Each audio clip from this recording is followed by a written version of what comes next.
On the streets of Zhonghai, where the day blossomed in all its glory, and where the bustle and noise of city life increased every minute. In a cafe, a girl in glasses and a beautiful dress was sitting at a table. She asked the guy if he had a car. A young, attractive guy put his hands on the table and replied that he did not have a car. The girl began to doubt the guy, after which she crossed her arms and asked if he had real estate. He replied that he did not. The beauty looked at the guy and asked if he had nothing. How could a guy go on blind dates? She stood up and started to leave, after which she said that the guy was a loser. She was a senior employee. The girl wasted her time. The guy asked why she valued herself and her position in society so much. The beauty turned around and looked at him. The dark-haired girl got angry and asked what he said. The guy behaved very confidently and calmly. The main character turned around and replied that the girl's luxurious bag was just a high-quality fake. The Prada the beauty wears was purchased on eBay, with free shipping. The makeup is also bad, which only costs a few tens of dollars. And the girl herself is just a receptionist. How could she call herself a senior employee? Or the guy misunderstood something. The beauty with glasses was very angry with the guy. The guy touched his face and said that the girl is still single, although she is already 30 years old. No matter how much effort she puts into makeup, her flaws are still very obvious. The girl could not contain her emotions and began to shout at the main character and insult him. This was heard by a waiter passing by. After that, the beauty left, and the guy was left alone. He was sad that everything turned out this way. He began to look at his ring and take it off. It reminded him of past moments in his life. The main character remembered how the main character's girlfriend returned this ring to him, because the guy always said that this ring was his family heirloom, and then she suggested they break up. The young guy could not give his girlfriend the life she wanted. He squeezed the ring in his hand. After that, the guy felt pain in his palm and thought that he was a real loser, cutting his hand with his own ring. The ring began to glow in a bright red color. It depicted an eye that looked at the main character. The guy was surprised and wondered why the ring began to glow when his blood got on it. The family heirloom began to absorb his blood. The young guy was scared when he saw it. When the ring stopped glowing, the main character felt tired and fell unconscious on the table. After this, the main character wakes up and does not understand why he lost consciousness. He looked around and discovered that the ring had disappeared somewhere. The guy began to look for it, but did not find it. The main character asked the waiters if they saw his ring, or if someone took it when he lost consciousness. They were scared and looked at the guy. The waiters started talking to each other and they came up with a plan to avoid problems. They took the guy and threw him out of the cafe. One of the waiters told him to leave the place or he would call the police. The young guy stood up and was shocked by this attitude towards him. He understood that the waiters simply did not want to get into trouble, but he did not even pay for the food. The guy was walking down the street. He was very upset about today, but he heard someone shouting on the street to attract people's attention. It was an advertisement about an instant national lottery. The main character stopped to watch. He wanted to try it because he had been told that if he was unlucky in relationships, he would be lucky in gambling. The main character approached a man who was standing and selling lottery tickets and decided to buy it. On the lottery ticket, the guy saw inscriptions that were hidden. He did not understand how this was possible. He didn't believe it, so he started rubbing his eyes. The main character thought that he just didn't get enough sleep and it was his imagination. When the guy opened his eyes, he still saw which ticket was the winning one. The main character was shocked by this ability. The young man thought about it. He received X-ray vision. Because of the ring and with this power, the guy will become super rich. The seller waved his hand and said if the guy doesn't buy anything, then let him leave here. The guy smiled and picked up 3 lottery tickets, after which he replied that he would buy them. The man looked at the guy and replied, let him just take one and leave. This is not a supermarket. The main character was a little angry with the seller. The main character picked up the tickets and thought that the man had terrible service. The guy should have taught him a lesson. He shouted, he won $10,000 in the lottery. People who passed by noticed this. People started talking to each other. He was very lucky. It was a huge amount. They thought it was only washing powder. The man didn't believe the guy, looked at him and asked if he could check his ticket. The young guy gave him the ticket, but the seller immediately hid it and said that it was a fake. The guy screamed, he just bought these tickets from him, and he dares to deny it. How dare he? The seller replied, he watches the news, so he knows their tricks. The guy needs to get out of here. The main character said he must provide him with evidence if the man claims that it is a fake. The man looked at the guy and said that he was the main proof. The guy replied, if it's a fake, why don't he tear it into pieces? But he put the ticket in his pocket. The seller is just lying to him. The stranger began to worry and said that he would sue the guy for libel if he continued to say this. The young man crossed his arms. If a man talks about it like that, then let him not blame the main character. He gave $100 to the seller and said he would buy these tickets. The man did not understand what the guy wanted to do. The guy approached the people and said, they should be his witnesses. He chose these tickets in front of everyone to give them to the people. If they win something, let them keep them. Strangers on the street dissuaded the guy. They wanted the main character to take his money back, because such money is earned through hard work. The main character replied, they must do what he says. They need to believe in the guy. The man wondered who the main character thought he was. The guy's behavior made him a little angry. People on the street took the guy's tickets and began to wash them, after which they were glad that they had won a lot of money. The young guy extended his hand and told the man to pay everyone now. The man didn't want to give money to the crowd of people. He was shocked that they all won money in the lottery. The crowd of people was very unhappy and began to be indignant. They suspected that the man was simply deceiving them. The strangers approached the man and one of them grabbed the seller by the face. The man said he would give them money, just let him go. People took the money from the seller. An unfamiliar guy approached the main character and said that this was his ticket. They will not allow the guy to be left with nothing, because he made them rich. The main character took the ticket and thanked the people. The handsome man walked along the streets of the city. He understood that this was just the beginning. With these eyes he would definitely be able to achieve success in life. The main character began to look at the girls. He really liked the ability he received, but his eyes began to hurt very much. He quickly closed them, after which he decided to rest a little. The guy started having nosebleeds and couldn't use his eyes too much. One day passed. He stood in front of the store and wanted to enter it to begin his work. Working in a jewelry store would be a very good choice for him. The guy was glad that he would work here. As soon as he opened the doors of the store,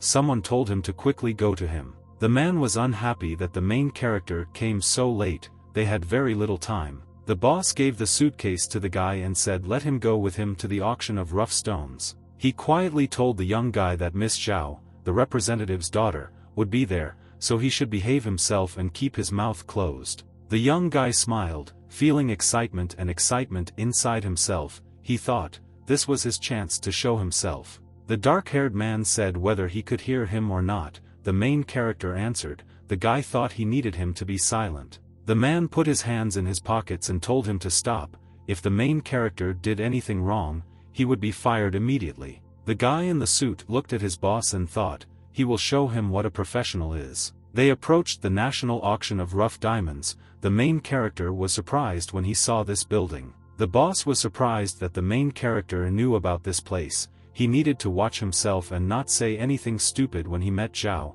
The main thing was not to stare at her. The main character asked the boss who this girl was and why he thought the guy would stare at her. Further actions take place in the hall, where the main character was sitting with a cup of coffee and looking at some person. A very beautiful white-haired girl was sitting in front of him and was reading something. She was elegant. The young guy approached her and told Miss Zhao and Elder Qi to forgive them for being late. Zhao didn't understand what happened to this guy. He continued to look at her. She asked a question. The guy had never seen a woman before. The guy in the suit replied, he didn't want to be rude to her.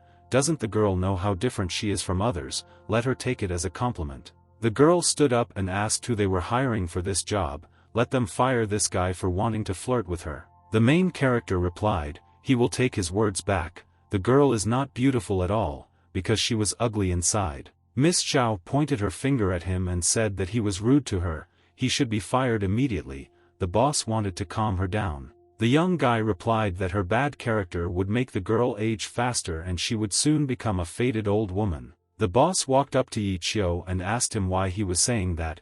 He needed to not be rude to the customers because he would fire him. Yi Qiu looked at the man and replied that the boss should not interfere. It was not his turn to speak. He was shocked by the protagonist's words and asked how dare he. The man would deal with him after they finished. The man walked to the suitcase. after which he began to open it and asked that Yi Qiu stole something from the company.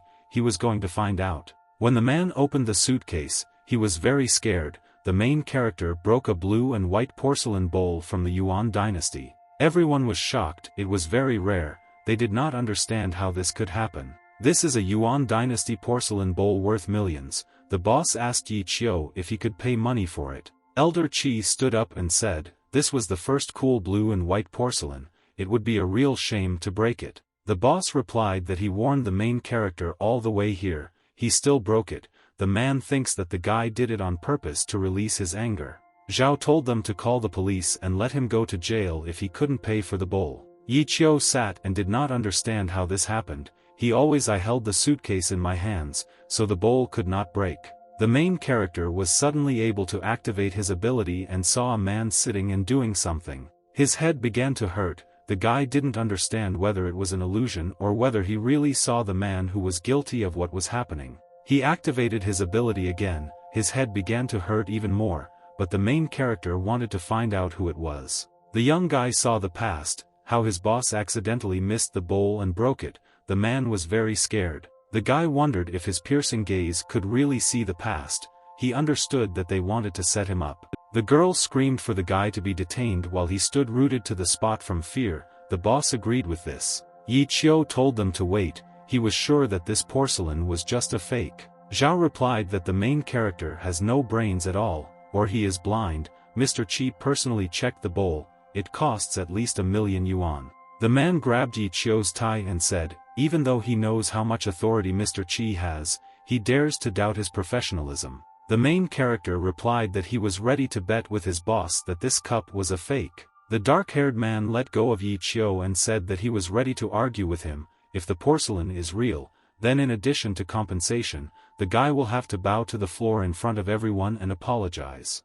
The young guy asked, and if it turns out that he was right, then what will happen to him? The boss replied, how can he be right? But if by some miracle the main character is right, then he will kneel in front of him. Elder Qi began to examine the porcelain and discovered something very suspicious in the suitcase. He picked up a piece of porcelain and said that there was something wrong with it. This piece was very suspicious. The girl and man were shocked by this statement from Elder Qi. The old man continued, it seemed to him that someone had replaced him.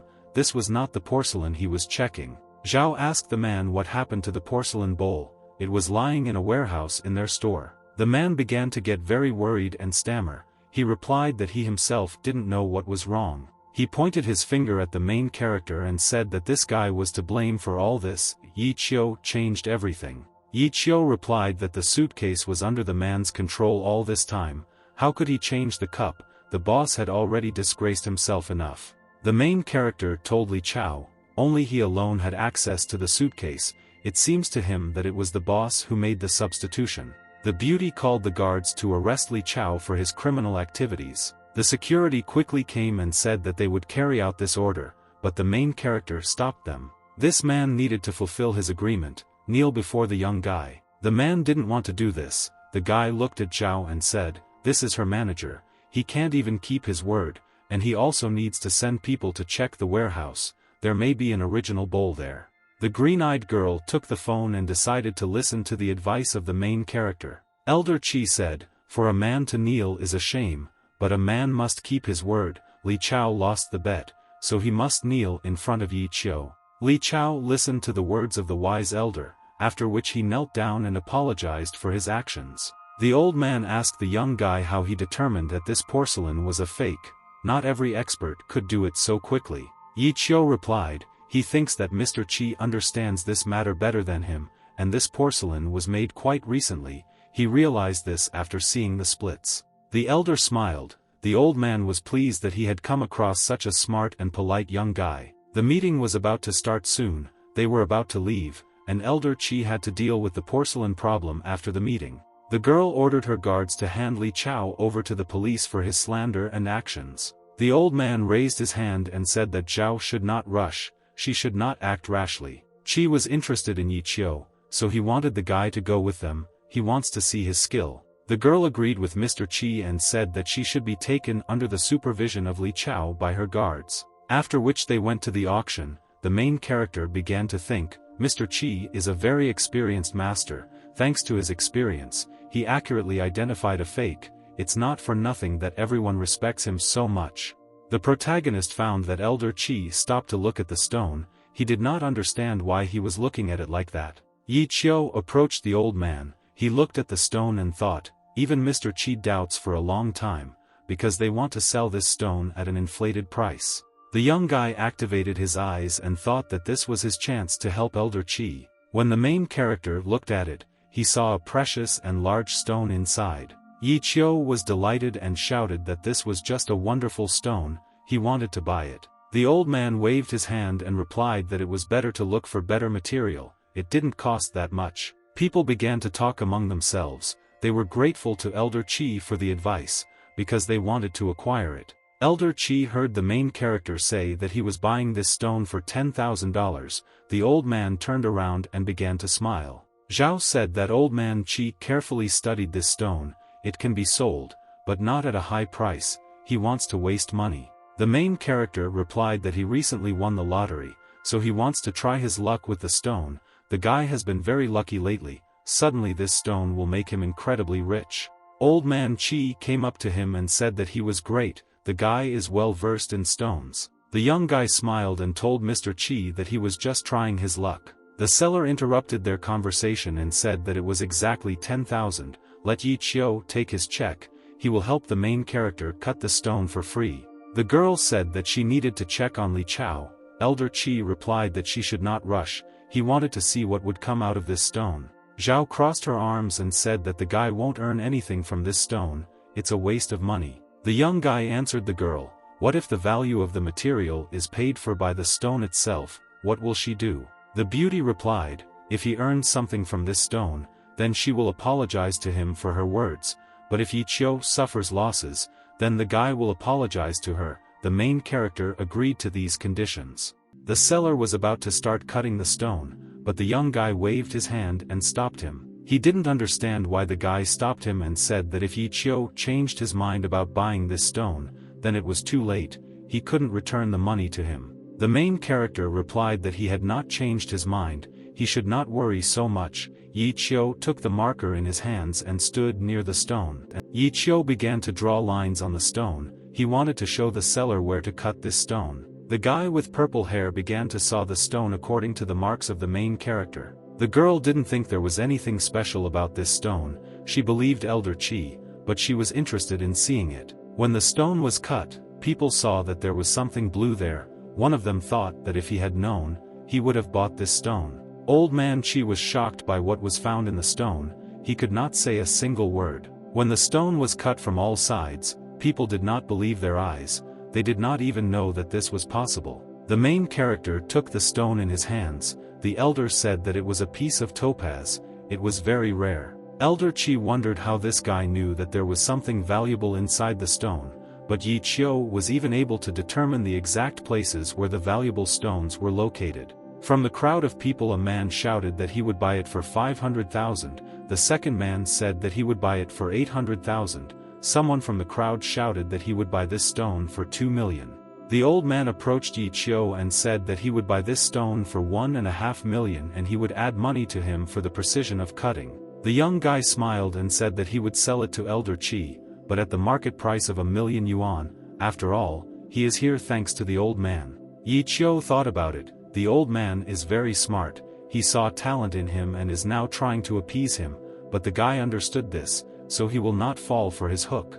Chi looked at the guy and thought that he was great. He doesn't turn up his nose and is very honest. He has a great future. The guy approached Zhao and said, the price of this stone has increased hundreds of times more than the stated dispute, so it's time to apologize. The girl was embarrassed, looked to the side and apologized to the main character. The main character replied that her apology did not please him very much, but he would accept it and let the beauty understand that there is no need to underestimate him, otherwise it will only get worse. The young guy hugged the stone and thought that now his parents would live a rich and carefree life. This was observed by some unfamiliar man who did not want anyone to see him. They went to another room to look at other stones.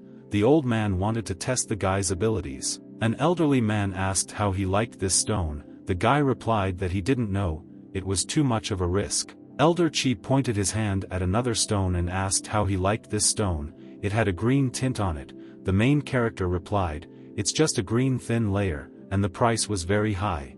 Chi thought about it. Yi Qiu is deliberately trying to get rid of him with well-known facts, so as not to show him his real experience. Suddenly the mobile phone rang. The main character decided to take it out of his pocket and see who was calling him. Yi Qiu was informed that his grandfather was in the hospital. The guy was very scared and said that he would come now. The main character said that now he must visit his grandfather. If Zhao is worried about him, then let him send bodyguards after him. Just as the girl wanted to answer him, Elder Chi stopped her with a wave of his hand. The old man smiled and said he didn't think the guy had anything to do with the recent porcelain bowl incident, so he was letting him go. Elder Chi picked up the phone, called and told Feng to take his friend to the first hospital. It was very urgent. The young man smiled and thanked Mr. Chi for his help. Yi Qiu ran and told the old man to buy stone number 264. Although it is expensive, it is worth the money. The beauty looked at Mr. Chi and asked why he was protecting him so much.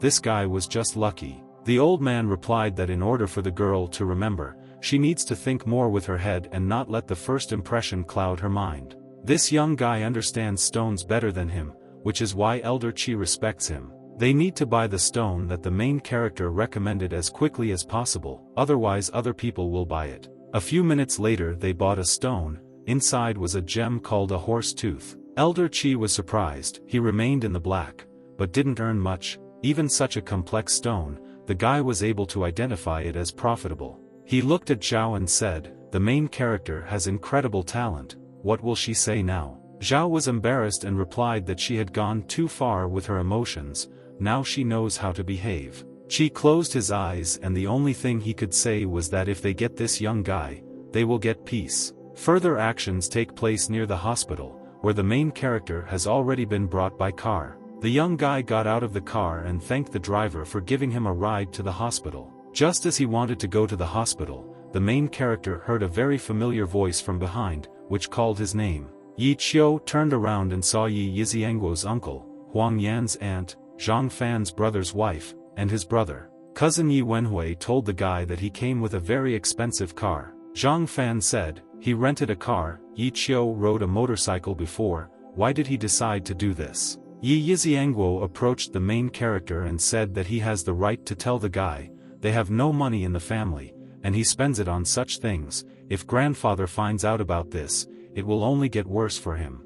Huang Yan said that his brother has an income of 20,000 yuan and even he does not dare to rent luxury cars, and Yi Qiu works in a jewelry store and pretends to be rich, forgetting about his family. The young guy looked at them and told them to look at themselves first and not at others. The aunt replied that this was all for Yi Qiu, they only wanted the best for him. He ignored these words and went to the hospital. The guy approached his grandfather and took him by the hand. He was very worried about his health and wanted to save him. Yi Yiziangguo said that in order to cure him, they needed a lot of money. Their family didn't have that kind of money. The protagonist's father said that the doctor said that at the initial stage you will need a lot of money, and then it will be easier. Huang Yan said that grandpa needs a heart transplant, which costs more than 1,000,000 yuan. Post-operative care also costs a lot of money, and he also needs medicine.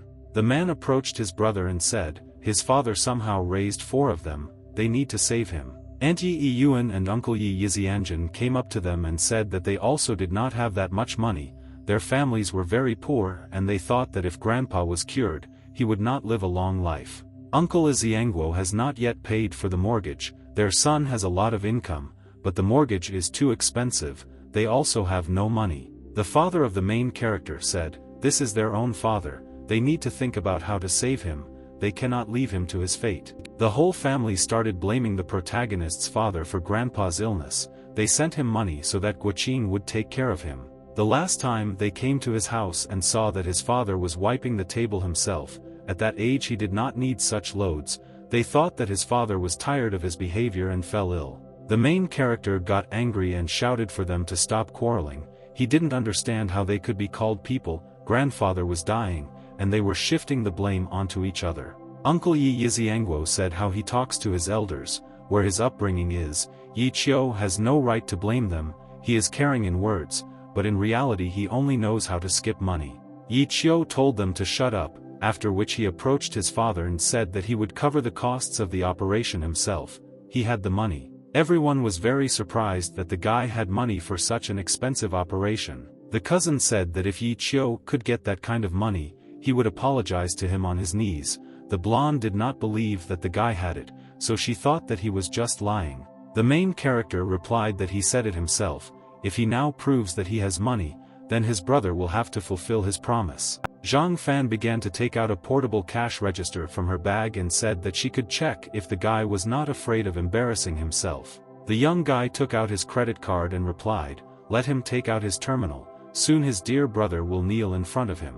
The guy applied the card to the cash register and the amount that was on his card appeared on it. The girl was shocked by what she saw. The young guy asked his brother if he would kneel in front of him, but the brother replied that he was older than the main character. He needed to stop acting like a child. Yi Qiu said that a man who is not responsible for his words does not deserve to be called a man, and he still has the audacity to say that the main character behaves like a child. The relatives were shocked by Yi Qiu's words, and the aunt began to be indignant that Guoqing had raised her son poorly. The father approached his son and asked him whether he earned this money himself or whether the guy stole it. The main character replied that this was his money and with the help of it, they would cure his grandfather and save his life. Guoqing turned to his relatives and asked them whether they would chip in for treatment or not. The uncle replied that he would like to help, but he had no money, and the man with glasses certainly didn't have any. Yi Qiu's father told his son that they will pay for the treatment, but they need to hurry.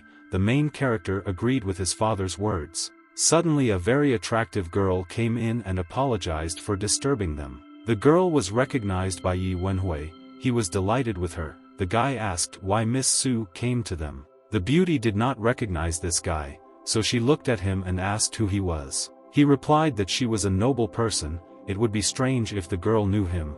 The cousin introduced himself. He was from the Wang Advertising Agency. He and Mr. Zhang were doing advertising for their company. Su sighed, closed her eyes and replied that she remembered him now. The guy was from the Wang company. She looked at the people standing nearby and asked which one of them was Yi Qiu. Yi Wenhui came up to her and said that his brother did it again. This guy is always causing problems for them. If she wants to punish him, then they will support her. The girl ignored Yi Wenhui's words and walked up to the main character. She greeted him and introduced herself. Su Qingyue was Mr. Qi's assistant.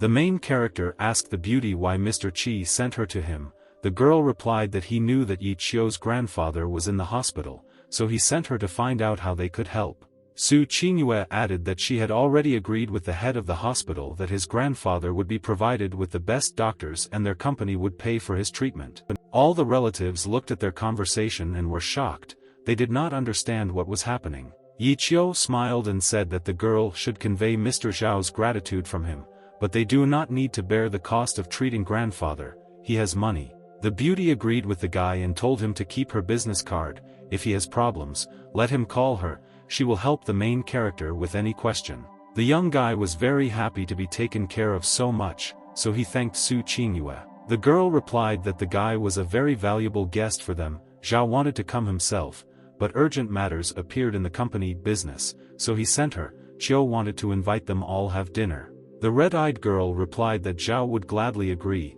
She decided to leave so as not to bother them anymore. The main character thought, Zhao's behavior changed a lot.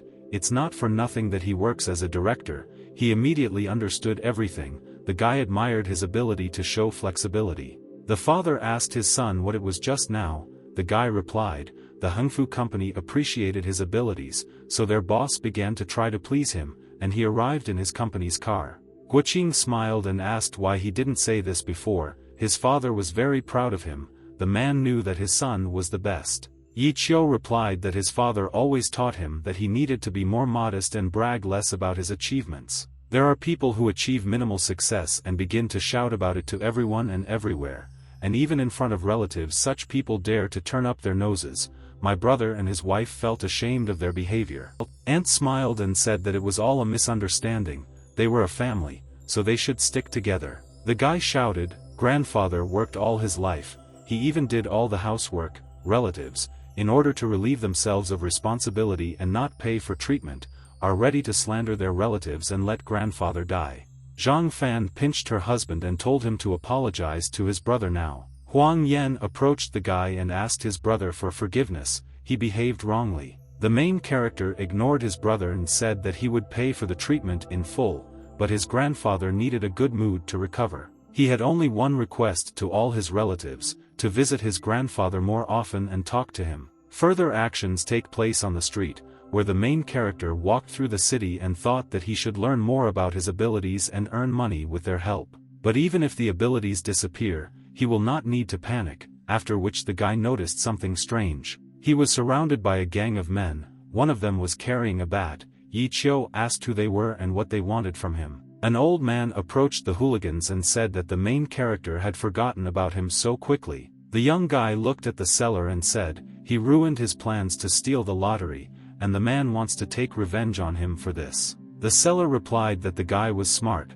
but it was too late to ask for mercy. He had already decided to make him disabled. Yi Qiu was attacked by hooligans from all sides. The guy was wondering what to do in such a situation. He realized that there were a lot of people here, so he would have to use his ability and spend a lot of energy. One of the men decided to hit the main character in the face, but the guy easily dodged this blow. Yi Qiu looked to the side and saw that he could now hit the other man who was approaching him. He hit the bully in the stomach with all his strength. The guy was shocked that with one strong blow to the stomach, the man fell unconscious to the floor. But that was not all. The hooligans took out bats and ran towards Yi Qiu. He stood up and took a fighting stance. A few minutes later, the main character beat all the men who wanted to beat him and told them to leave here. His piercing gaze can anticipate enemy attacks, and his reflexes are enhanced. All the beaten men ran away. A car stopped next to them, and someone was watching all this. The man in the car said that he didn't think this young guy could fight like a master yet. The driver of the car asked his boss what they should do now and what their plan was now. The boss replied that Elder Lu saw his abilities at the exhibition of ancient stones. He recognized the talent of this guy, so he ordered them to lure him to work for them with all their might. The stranger asked how they could do this, since the guy didn't even go to work with Elder Qi. He replied that they should take him to them by any means. He decided to hit his vulnerable spots. Next, the actions take place near a jewelry store. A young guy stood opposite it and wanted to go in. When he entered the store, someone started shouting at Yi Qiu. The man couldn't believe that he had the courage to come here. It was a girl who asked him why the guy didn't come to work yesterday. If he didn't explain himself, he was finished. The main character closed his eyes and said that yesterday he was at the stone auction with Mr. Qi. She didn't believe his words and replied that he had a big imagination, such as him. He couldn't even stand next to Elder Qi. The guy said that Li Chao was there too. If he doesn't believe it, then let him ask him. The girl got angry and asked, he doesn't realize his position in society, does he at least understand what he's talking about now? The girl grabbed the guy by the clothes and asked how he could behave like this. Yi Qiu also dares to call Li Chao by name. She had the right to punish him, because the girl is his boss. Yi Qiu turned around and became very serious. He told the girl to stop and not look for problems for herself. The boss got angry and said that she was fining the guy 500 yuan from his salary for yesterday's absenteeism. Now he dared to be openly rude to her, so she fired him. From that day on, the guy does not work in their company. The girl called the security to kick him out, but the main character said that he would leave himself, but then she would regret it. The pink-haired girl replied that she regretted not driving him away sooner, so she should quickly leave here. The young guy started to leave, but suddenly someone called him on his mobile phone. He picked up the phone and greeted Sue. The beauty asked if the guy had already arrived at the store. The guy came out of the jewelry store and replied that he had been fired and was now going to go to the hospital. Sue was surprised that Yi Qiu was fired. She decided to deal with this outrage and fix everything. The guy just needs to wait a little. Zhang called the boss and she quickly picked up the phone. The girl wanted to know why he was calling her. Zhang started shouting that Su Jin at least understood what she was doing. She needs to quickly bring Yi Qiu back. He doesn't care how she did it. If she fails, then not only will she drown in problems, but he will too. The girl was surprised that he was talking about Yi Qiu. The man told her to quickly follow him. Su Jin ran out of the store and ran to Yi Qiu. She apologized to him. the guy noticed the girl.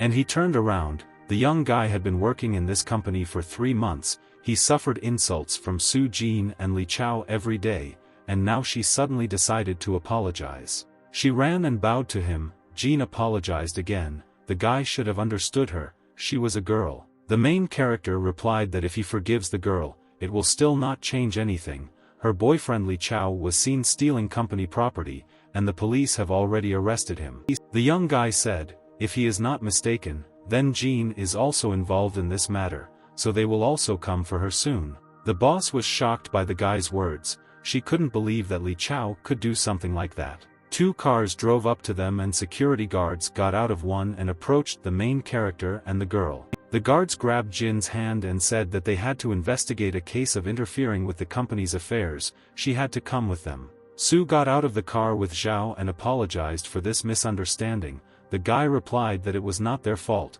so they should not apologize. Zhao said that Su Jing will be severely punished for her actions. On behalf of the company she asks for an apology for the moral damage given to him. She hopes for his mercy. Yi Qiu replied that it was not worth such politeness. He had not yet thanked them for helping his grandfather. The beauty smiled and said that it was their duty, when they had time, they would visit his grandfather. The red-eyed girl said that they had one request for the guy. Could he go to the warehouse and check something? The main character agreed. If he has not yet been officially fired, then he is considered their employee, so he must fulfill their request. The employees at the store were shocked that Yi Qiu had such a high position in society and wondered why the guy kept it a secret for so long, but they were glad that someone taught Su Jing a lesson. Next, the actions take place in the warehouse. Zhao explained to Yi Qiu. After interrogating Li Chao, they began to suspect that some of the products in the warehouse had been replaced. The girls would be glad if the main character could arrange a check. The guy agreed. They opened the suitcase and there was a green vase. The young guy was interested in it and he decided to check it. When Yi Qiu looked at her closer, a red light appeared. He was surprised and did not know what it could be. Yi Qiu saw some man carrying this vase. His clothes were from a very long time ago. Su was looking at him at that time and wanted to ask what he was doing, but Zhao stopped her. The young guy pointed his finger at the vase and said that it was from the Shang dynasty. This vase was genuine. The main character picked up a white bowl. It was made from white porcelain from the Song era.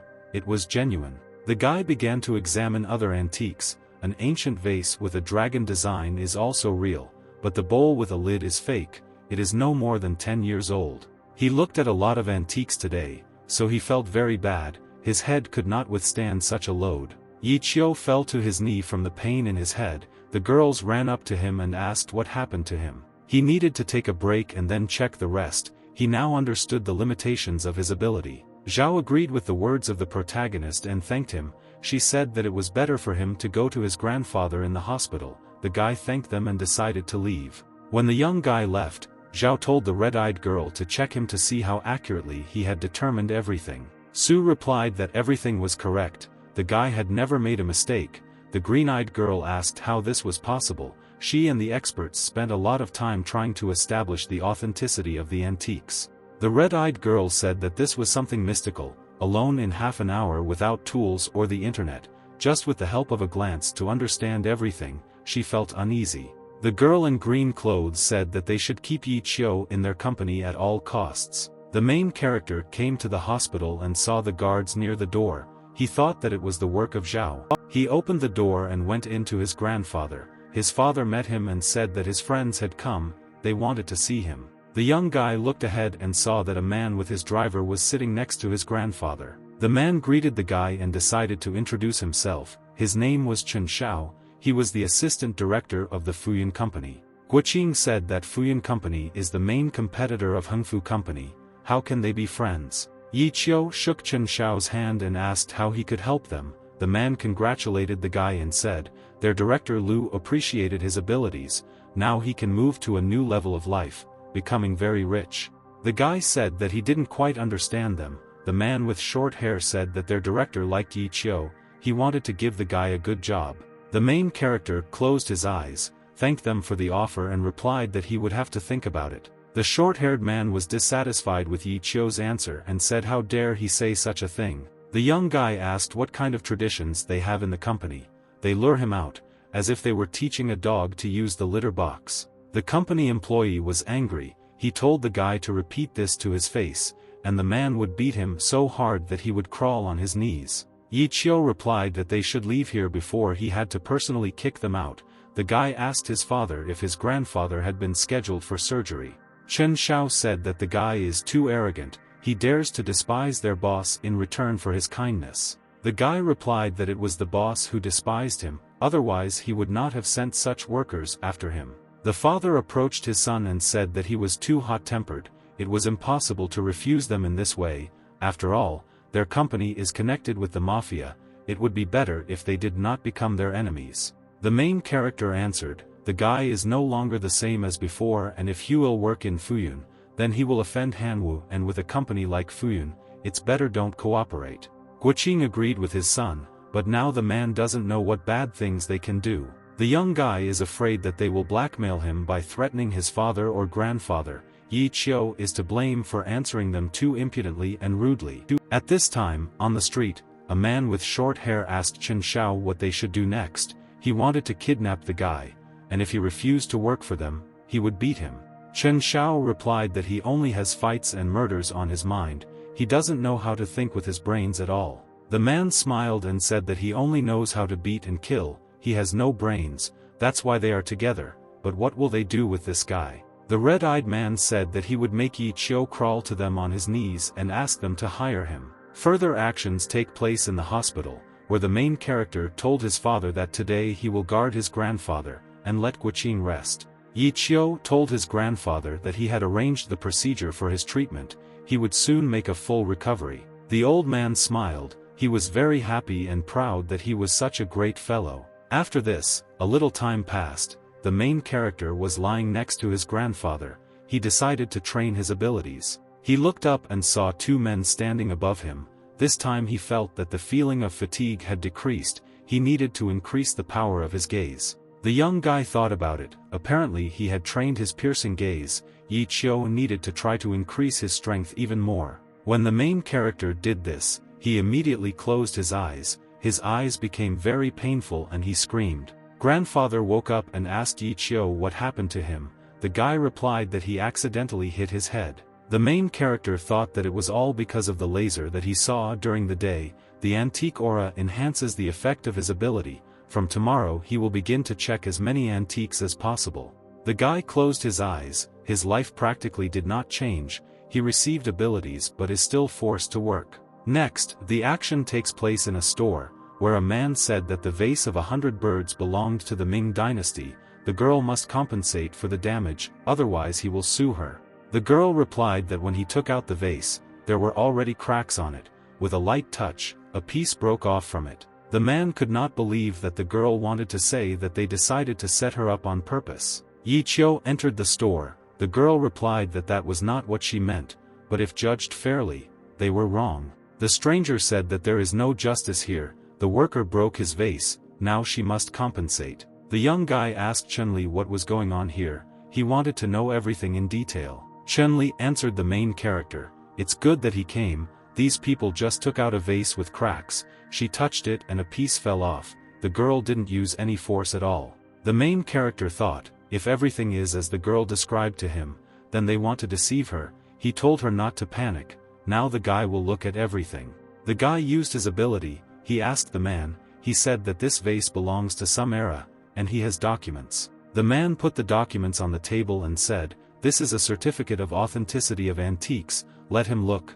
The vase is definitely genuine." Suddenly, two unfamiliar men came to them. One of them asked who in this store was so impudent that they dared to doubt that their company had correctly identified the authenticity of antiques. It was Master Lin and his assistant. The man said that he had to help them. 2 days ago he brought this vase from the Ming dynasty to them for inspection, and their worker broke it today. The stranger said that they still doubted the authenticity of the vase. Lin asked him if he understood anything at all. Yi Chio replied that it was a fake and he should check the vase again, because sometimes experts can make mistakes. The men asked who this guy even is. He dares to tell everyone here, and he's not even worth Master Lin's boot, who allowed him to be so impudent. The main character asked if he was checking this vase. Let him take a closer look at it. Lin replied that this was impossible. he examined her carefully. She was definitely real. The young guy wanted to argue with the man. Lin asked who he was to argue with him. Yi Qiu replied, if Lin is afraid, then he should have said directly, if he does not check this vase again, then let him leave. Master Lin was very angry with these words. He said that the guy was insulting them all. How could he be such a sinner? But the man agreed and asked what they would argue about. Yi Qiu replied that it should only be painted on icons and placed in temples, after which the guy said, if the vase is real, then he will pay double the price for the vase, and if it is a fake, then Lin will work for their company. The man agreed, but if Lin wins, then the young guy will have to kneel before him. The guy agreed and replied, he doesn't even know why people like Lin like to bring others to their knees. The main character took out his phone and started calling. The man said let him call and prepare the money. The young man called Zhao and asked if she knew Lin Qian. She replied that he was a first-class appraiser. He was the mainstay of the Ding Tai company and the man was famous in their circles. Yi Qiu replied that he was giving them a gift, let them prepare a contract, soon he would work for them in Hengfu and the salary should not be inflated, let it be average. The man did not understand what was happening. He added that the rest was not very important, she just needed to organize the hiring operation. The men started laughing. Master Lin said that he boasted even better than him, and his serious look was perfectly played. Why hasn't Yi Qiu been nominated for an Oscar yet? Chen Li took the papers in her hands and said that the authorities asked to print these papers for him. The guy replied that he would need them later. The men continued to laugh. Lin couldn't believe that Yi Qiu still didn't give up. The young guy was determined. He walked up to the vase to take it in his hands. He grabbed the vase with his hand, after which he decided to throw the antique onto the floor with all his might to show everyone that it was not real. When the vase fell to the floor, it broke into small pieces. The main character began to look where the piece he needed was. Everyone in the store was shocked by the action of the main character, and Lin's heart ached after what he saw. The unfamiliar man screamed. The guy went completely crazy. Yi Qiu now has to compensate everything double. The main character picked up a piece of the vase and told Lin to look at it and then say, is it a real vase or a fake? Lin approached the guy and took a piece of the vase from him. When he carefully examined the piece he saw the number 90. The man began to worry. He could not believe that he had made a mistake. Lin could not say a word. Yi Qiu said that this is a good fake. There is nothing shameful that he didn't see it, because sometimes there are two good fakes, so you can't refuse to double-check. A man approached Lin and said that he had checked this vase. It could not be fake. Lin apologized to Chen, but it was a fake and he did not notice it. Chen shouted that this was impossible. They were conspiring to deceive him. This vase is very ancient. Either they will compensate him for it double, or the man will call the police. The young guy replied that even if he called the police, Lin Chong simply made a mistake during work. He would return the amount of the inspection cost and that's it. But the men came with counterfeit goods and this is considered a criminal offense. They are sent to prison for 5 years. They were shocked by Yi Qiu's words. The guy turned his head to Chen Li and told her to call the police. When the men heard this, they quickly began to run away from the store. Chen promised that they would meet again. The main character told Lin not to worry. These two cowards would not dare to cause him problems. Lin thanked the guy. Yi Qiu replied, they are work colleagues, and colleagues should help each other out. Suddenly, Zhao and Su came into their store, along with security and some unfamiliar guy. Zhao walked up to Lin and welcomed him to the Hengfu company. They were happy to have a new employee. The girl added that so that he would not worry about his previous place of work, they would send qualified lawyers to settle everything there. The fine for terminating the contract would be paid by their company. Yi Qiu told Lin to quickly sign the contract. They have money and beautiful girls, isn't that wonderful? Su was embarrassed by the protagonist's words, and the green-eyed girl was a little embarrassed. The guy smiled, walked up to the girls and wanted to give the contract to Zhao. Su looked at Yi Qiu and smiled. The green-eyed girl smiled, gave the contract to Su and said that Lin has been the pillar of their company since that day. Lin replied that there is no need to be so polite with him, because the real master here is Yi Qiu. He wants to learn from him. The main character replied that he was not a particularly good teacher. Besides, he would soon quit and Lin would become the mainstay of the company. So the guy gave advice, learn from Qi, the elder is an amazing master of his craft. The man was surprised. He didn't understand why the guy wanted to leave. His abilities are very rare among masters. he hoped to learn from him. The guy with blue hair asked them, "They are completely stupid. How could Yi Qiu become the mainstay of a company with such weak skills? They are throwing money away by giving him a salary." The green-eyed girl turned to him and asked what the blue-eyed guy wanted to say. Kun replied that the girl thought this guy was worthy of his attention, he was just a deceiver, and they fell for his tricks. Zhao told the guy to watch his words. She saw Yi Qiu's abilities and she praised him, so the only one who is a fool here is Kun. The blue-eyed guy replied that she was too kind, and old man Wu Qi had gone crazy. Obviously Yi Qiu was deceiving them. He pointed his finger at them and said that they all conspired to deceive them. How did Yi Qiu know about the numbers inside the vase? He can't have an X-ray in his eyes. Yi Qiu said, "If Kun thinks that he is deceiving everyone, then let him check him as he pleases. It would not hurt for the main character to improve his skills in working with antiques." Kun smiled and replied that he would expose Yi Qiu and disgrace him. He ordered the guards to bring him his treasure from the car. Security brought antiques. The blue-eyed guy told them to bring it in slowly and not touch anything. The guy with blue hair asked the main character, "Let him tell him what era this thing is from." A young guy in a blue suit began to examine the antiques and walk in circles around them. The main character kicked the antique and heard a dull sound. Everything became clear to him. The blue-eyed guy asked why Yi Qiu was kicking the antique. He wouldn't be able to earn compensation in his entire life if he broke it. Yi Qiu asked why he began to whine. He did not apply any force to this blow. Besides, this fake of the Qing times is not that expensive. Kun asked why the guy thought it was a fake Qing dynasty exhibit. The guy in the blue suit asked a question. Let him first tell him whether he was right or wrong. The guy with blue hair blushed and replied that the main character was right. The young guy grabbed Kun by the shoulder and said that he did not have to prove his abilities to him. Yi Qiu just wanted to say that there is no need to be so hot-tempered. How dare Kun call him a deceiver? The blue-eyed guy did not know what to answer. He added, so that Kun would not be angry. The main character liked his thing. He wanted to know how much the guy would sell it for. The blue-eyed guy raised his hand in front of Yi Qiu and replied that he could take this antique for 500,000. The main character touched the fake antique and said he was ready to give 200,000 for it. Kun was shocked. He couldn't believe that the guy wanted to give 200,000 for a fake. The blue-eyed guy asked a question. Yi Qiu was trying to deceive him. Yi Qiu replied, "Let Kun think that he inflated the price because they are friends." He wanted to know whether the blue-eyed guy would sell him this thing or not.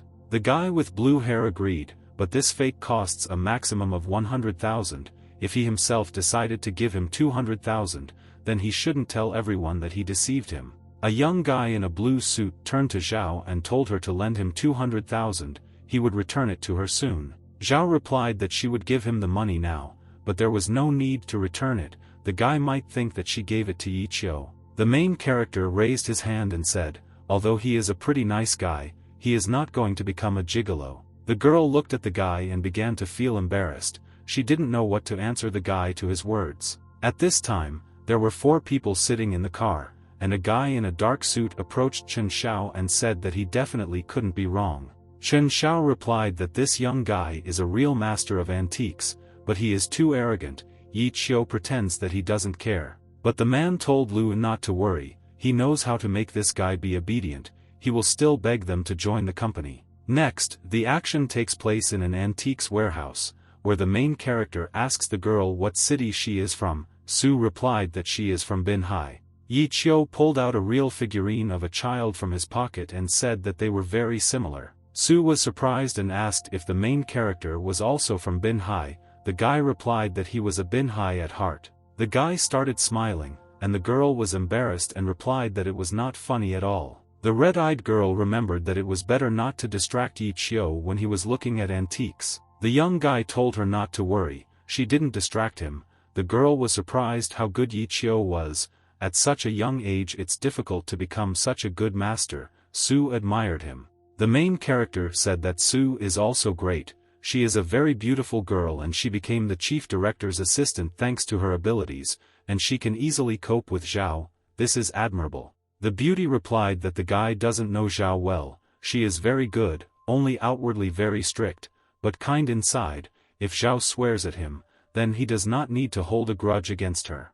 Yi Qiu smiled and said that he would not hold a grudge against her, especially since he no longer worked for their company. Su was surprised and said that if Zhao offended him, then she would apologize for her. The red-eyed girl wanted the guy to stay in their company, he would be treated well here. She was very embarrassed and added that in order for Yi Qiu not to leave, she wanted to be his colleague. The guy winked and said that Su wants to see him every day, then they can see each other on dates.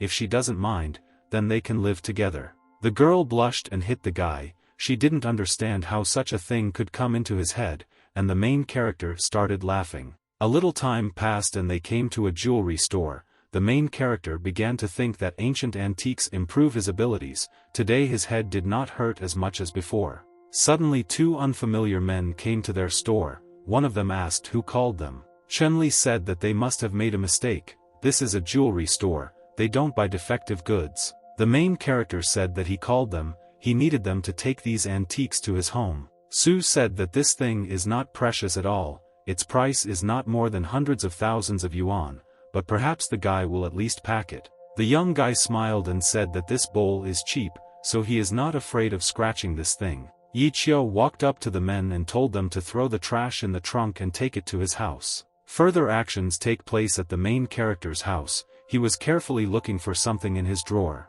He took out a hammer, took it in his hands and hoped that with this hammer he could break the green bowl. The guy hit the bowl with all his strength with a hammer and it broke. Inside was a folded diary. The main character decided to pick it up and see if he spent so much money on it in vain. When the guy took it in his hands, he saw the inscription on it, the technique of the heavenly dragon. He did not understand what it was. Yi Qiu opened the diary. Its author was Yi Nan Tian, a writer in the 13th year of Xinguang's reign. He practiced these techniques to strengthen vital energy and became a great martial artist. The young guy thought about it. He also wanted to become a great martial artist. Yi Qiu hoped that this book would not deceive him. The guy entered his room. The diary contained 3 celestial, spiritual and bodily techniques. He sat down on the bed and began to read, but discovered that the contents were not complete. There were other parts to this diary. The main character decided to absorb the energy of this ancient diary. When he began to do this, he noticed that this energy was much stronger than that of ordinary antiques. Yi Qiu decided to read the rest later, but now he needs to see his grandfather. He is scheduled for surgery today. Further actions take place in the hospital, where relatives watched as the grandfather was taken away by nurses to the operating room. The girls also came to visit the old man. Zhao greeted the protagonist's grandfather and said that they had found a very good doctor for him. He is the best surgeon in Zhonghai. The operation will definitely be successful. The old man smiled and said that he and Yi Qiu would thank her well when he recovered. Zhao replied that she and Yi Qiu are friends, so they should help each other for free. Grandfather said that mutual assistance in friendship is the most important thing. The young guy approached his girlfriends and said that they already had a lot to do at work. It was better for them not to waste time on them here. The green-eyed girl said that she would return to the company, and Qing Yu was helping here. She would transfer her work to another employee. The girl agreed and said that she would wait for Zhao here. The nurse ran out of the operating room and asked if Yi Hengwei's relatives were here. All the relatives began to worry. Yi Qiu replied that they were here. He wanted to know how the operation went. The girl said that bleeding occurred during the operation. Now the doctors are fighting for the patient's life, but the situation is critical. They better prepare themselves mentally. The main character asked the nurse. The operation was being performed by the best surgeon in Zhonghai. How could this happen? The blue-eyed girl replied that Dr. and went out on business today, so another doctor replaced him, but now only Dr. and can save his grandfather. Qing Yu was surprised because Zhao had personally arranged with their hospital for Dr. and to operate on this patient. How could this happen? The nurse began to worry and replied that she did not know how it happened. The red-eyed girl started calling Zhao. She told her that they had big problems. The doctor ran out of the operating room and asked where Dr. and was. He had to be found quickly, only he could cope with the bleeding. Yi Qiu was very angry. He said to quickly look for Dr. and his grandfather is on the verge of life and death. If they don't save him, he won't forgive them. From behind, someone asked, they need Dr. and Liang. The main character and Qing Yu turned their heads. Standing in front of them was Chen Xiao, his friend and Dr. and they were surprised that it was they who came to them again. The main character asked Dr. and to stop the bleeding, he would pay any money. Chen Xiao asked for forgiveness and said that Dr. had retired from this hospital. Now this man is his personal doctor, he only belongs to Chen Xiao. The young guy was shocked that they wanted to blackmail him with his grandfather's life. The man replied that Yi Qiu was losing his mind, let him sign the contract and then he would allow Dr. to cure his grandfather. Very quickly, Qing Yu snatches the contract from Chen Xiao's hands to familiarize herself with the terms. The contract stated that the guy would have a special position, a salary of 3,000 and he would work for 10 years. The girl said that these are slave conditions, you cannot sign this agreement. Chen Xiao said if he doesn't sign it quickly, he will never see his grandfather again. The girl got angry at the man. The guy wanted to agree, but strangers suddenly came running. Director Zhang asked Qing Yu for forgiveness, their administration was to blame for this incident. Zhang told the doctors to remain calm and stop panicking, they needed to take care of the patient. The red-eyed man told Yi Qiu to think carefully, now only Dr. can cure his grandfather, if he misses this opportunity, he will be carried out feet first. The young guy asked the doctors how things were going with the bleeding. The man said that some blood vessel had burst, their experience was not enough, they would not have time to examine him. Yi Qiu asked the doctors what they would do if they found out the source of the bleeding. The doctor replied that if they knew where the blood was coming from, they would stop it, but this is impossible. The main character said that he would go with them and show them which blood vessel burst, he takes responsibility. They were shocked by the guy's words. The main character told them to quickly take him to his grandfather. Zhang told the doctors to do as Yi Qiu said and take him to the operating room to see the old man. The doctors quickly took the guy to the operating room and the main character began to use his ability. The guy looked at his grandfather and said that the third blood vessel from the bottom had burst, the depth was about 2 millimeters. The man was in shock, he did not understand how the guy knew that there was bleeding there. At this time, Chen Xiao walked up to Guoqing and said that his son was very stupid, he did not blame him. But Guoqing is already an adult and must understand that he will be to blame for his grandfather's death. And then Yi Qiu will greatly regret it. The protagonist's father was shocked by such words, he could not answer Chen Xiao. Suddenly the doors to the operating room opened and the nurse told them to clear the way. Guoqing ran to the doctors and asked how the operation went. The man replied that the bleeding had stopped and the patient was temporarily safe. The man began to cry and thanked the doctor for saving his father's life. The doctor said that he didn't save his father's life, his son helped them a lot, they couldn't have done it themselves. Qing Yu was surprised how the main character could help them, she thought that the guy was studying medicine. Chen Xiao did not understand how this was possible. Dr. Liang said that the situation was critical and they could not cope without him. Liang replied that it was impossible, even 4 doctors could not do anything, this guy is a doctor from God. The doctor approached Zhang and said that the patient had lost a lot of blood, he was now on life support, and the operation would be delayed for a while. Zhang replied that they should inform the special staff that the patient needed round-the-clock monitoring, and they needed to convene a council of Zhonghai doctors to discuss a treatment plan.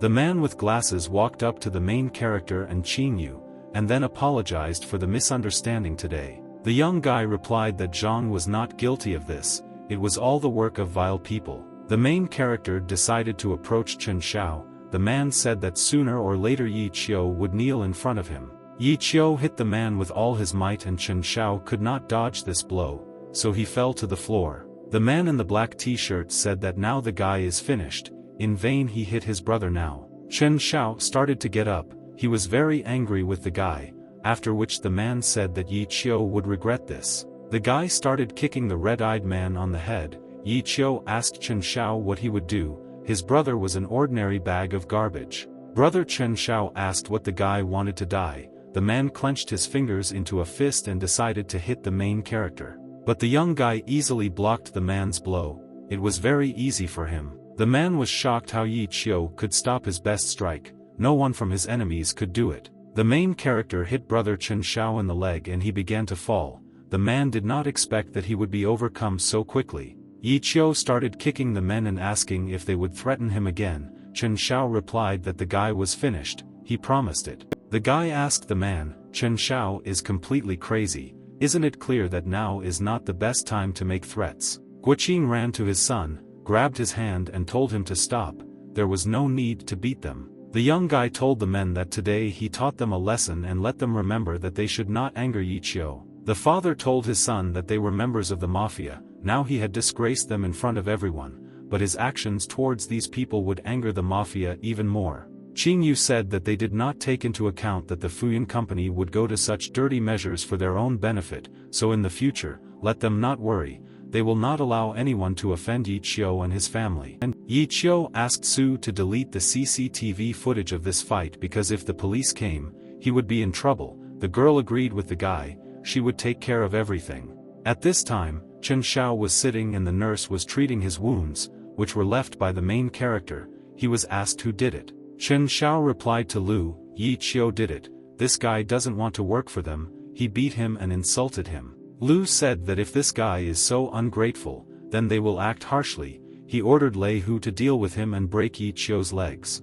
The red-eyed man took out his phone from his pocket and said that he would call Lei Hu now. A little time passed, the main character was still in the hospital, he opened the doors. The main character saw his father sitting on a chair. The guy said that Guoqing should rest, and he would sit here. Guoqing thanked his son and said if he hears news about his grandfather to call him immediately. Yi Qiu agreed and told his father not to worry. Yi Qiu sat on the bed and began to look for the diary. He was wondering what kind of techniques were described in that diary. The guy took out a diary, opened it and began to meditate on the bed. He tried to focus on his energy. He began to feel energy flowing through his chest and a red glow appeared in his body. When the main character opened his eyes, he felt very pleased, feeling as if he had slept well. The guy thought that these techniques were really very good. The young guy meditated until the morning, but he was interrupted by the phone ringing. He picked it up and saw that it was Zhao calling. The main character asked Zhao what happened. The girl replied that she wanted to invite him to breakfast. Next, the action takes place in a restaurant, where Zhang said that she sincerely wants the guy to work in their company. She promises him an annual salary of 5 million yuan, as well as part of the company's shares. Yi Qiu thanked the girl and replied, he cannot sign this contract. Zhao said that the guy should read it carefully, they will not deceive Yi Qiu. The guy replied, he knows that they are honest, but he cannot agree and the guy is not going to get a job in other companies. The green-eyed girl asked why he decided so. The main character replied that he had his own plans. She said that Yi Qiu doesn't know Lu, this person will never spare him, because the main character made him angry, only their company can protect him. The young guy smiled and asked, the girl is worried about him. Zhao was embarrassed and told the guy to be more serious. Yi Qiu doesn't know at all what danger he is in. The main character relaxed and replied that he had everything under control, the girl should not worry about him. The girl stood up and said that the guy shouldn't say later that she didn't warn him. Yi Qiu left the restaurant and decided to take a walk outside to relax and think about what he should do next. Suddenly his old friend called him. Yi Qiu was surprised why he remembered about him. The fat man asked the main character, he forgot what date it was today. The guy replied that today is the anniversary of the day when the fat man was once again rejected by the girl. The friend replied to Yi Qiu to go to hell, today is the graduation party. The young guy replied that he forgot about the party. The friend replied that he knew that, so let him quickly go to the Shangri-La restaurant. Wang Xiang paid for everything. He came to the restaurant and decided to look around. He didn't see any of his classmates, but suddenly someone shouted his name. A fat man approached him and asked what Yi Qiu had been doing for the last 6 months. The guy never called him during this time. He already thought that Yi Qiu had gone to Thailand. The main character smiled. They started laughing and having fun, but someone recognized them and said their names. It was Wang Xiang who greeted them and said that they had not seen each other for a long time. They had not changed at all. The fat man was surprised that Jing was not with the main character. The guy replied that his friend should not be surprised. He broke up with her a long time ago. The friend felt embarrassed in front of Yi Qiu. He apologized and said that if he had known, he would not have invited him here. Wang Xiang asked if Yi Qiu could support such a beautiful girl with his salary of 3,000 yuan, after which he said that the fat man would be able to use his brains for once and get a normal job. The green-haired guy replied that Wang Xiang is very rude to them. How can a rich guy compare them to himself? His father gave everything to Wang Xiang. A classmate said that they were beggars by birthright. Wang Xiang opened his own company.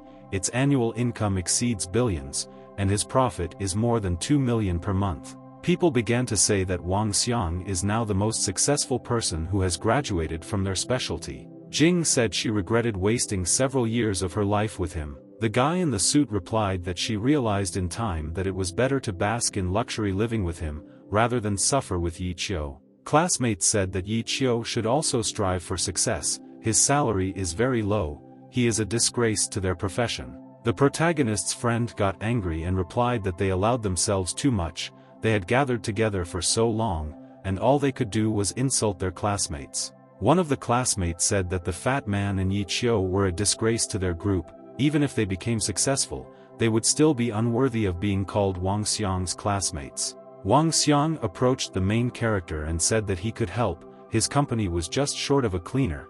If he paid Yi Qiu 3,500 yuan, would he agree or not?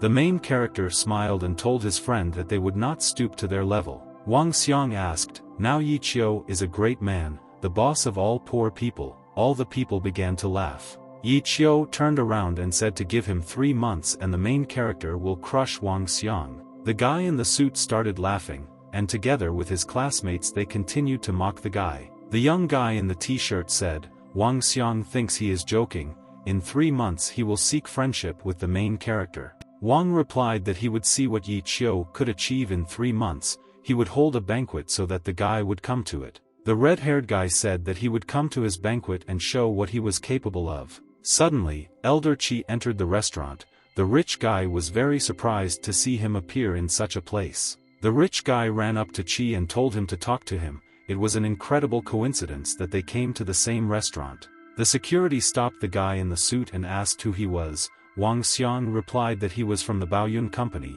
His father's name was Wang Hong. His father collaborated with Qi.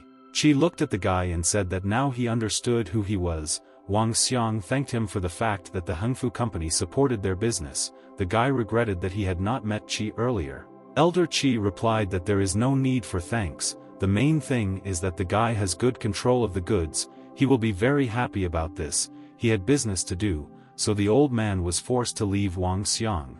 All the people were surprised that Wang Xiang was able to talk to Elder Qi. Jing replied that there was nothing unusual in their conversation. The old man was surprised when he noticed his friend Yi Qiu and called him to him, calling him his friend. The main character stopped. Everyone was shocked that the very influential Elder Qi was talking to a guy they thought was poor. The main character smiled and said that he heard a familiar voice, and it was Qi, after which he greeted the old man. The elder replied that the guy refused to meet him to have lunch with his classmates.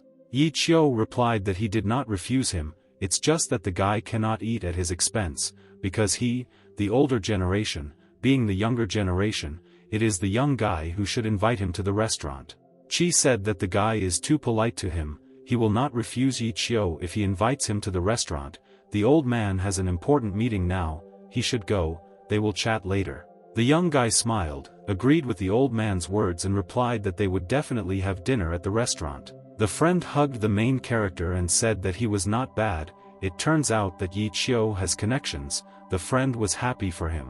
The fat man looked at his classmates and said that people who have real authority never shout about it. Unlike some, there are people who achieve some small thing in life and begin to brag about it to the whole world. Jing looked at the guy and replied that Yi Qiu knows Mr. Qi, and so what, he is still very poor. The protagonist's friend told Yi Qiu that it was good that he broke up with her, otherwise her descendants would have inherited her low intelligence. The girl was very angry with the guys. Wang Xiang said that there is no need to start a conflict now, it's time for them to go to the table. The main character thanked his friend for his support. The fat man replied that they were friends, but Yi Qiu was not so simple, since he was able to make friends with Elder Qi. A little time passed, they all entered the room and sat down at the table, waiting for the waiters with food. Jing told her boyfriend that these two eat for 3 people, their appetites are much higher than other people. Wang Xiang replied that he has money, for him it's a trifle, after all,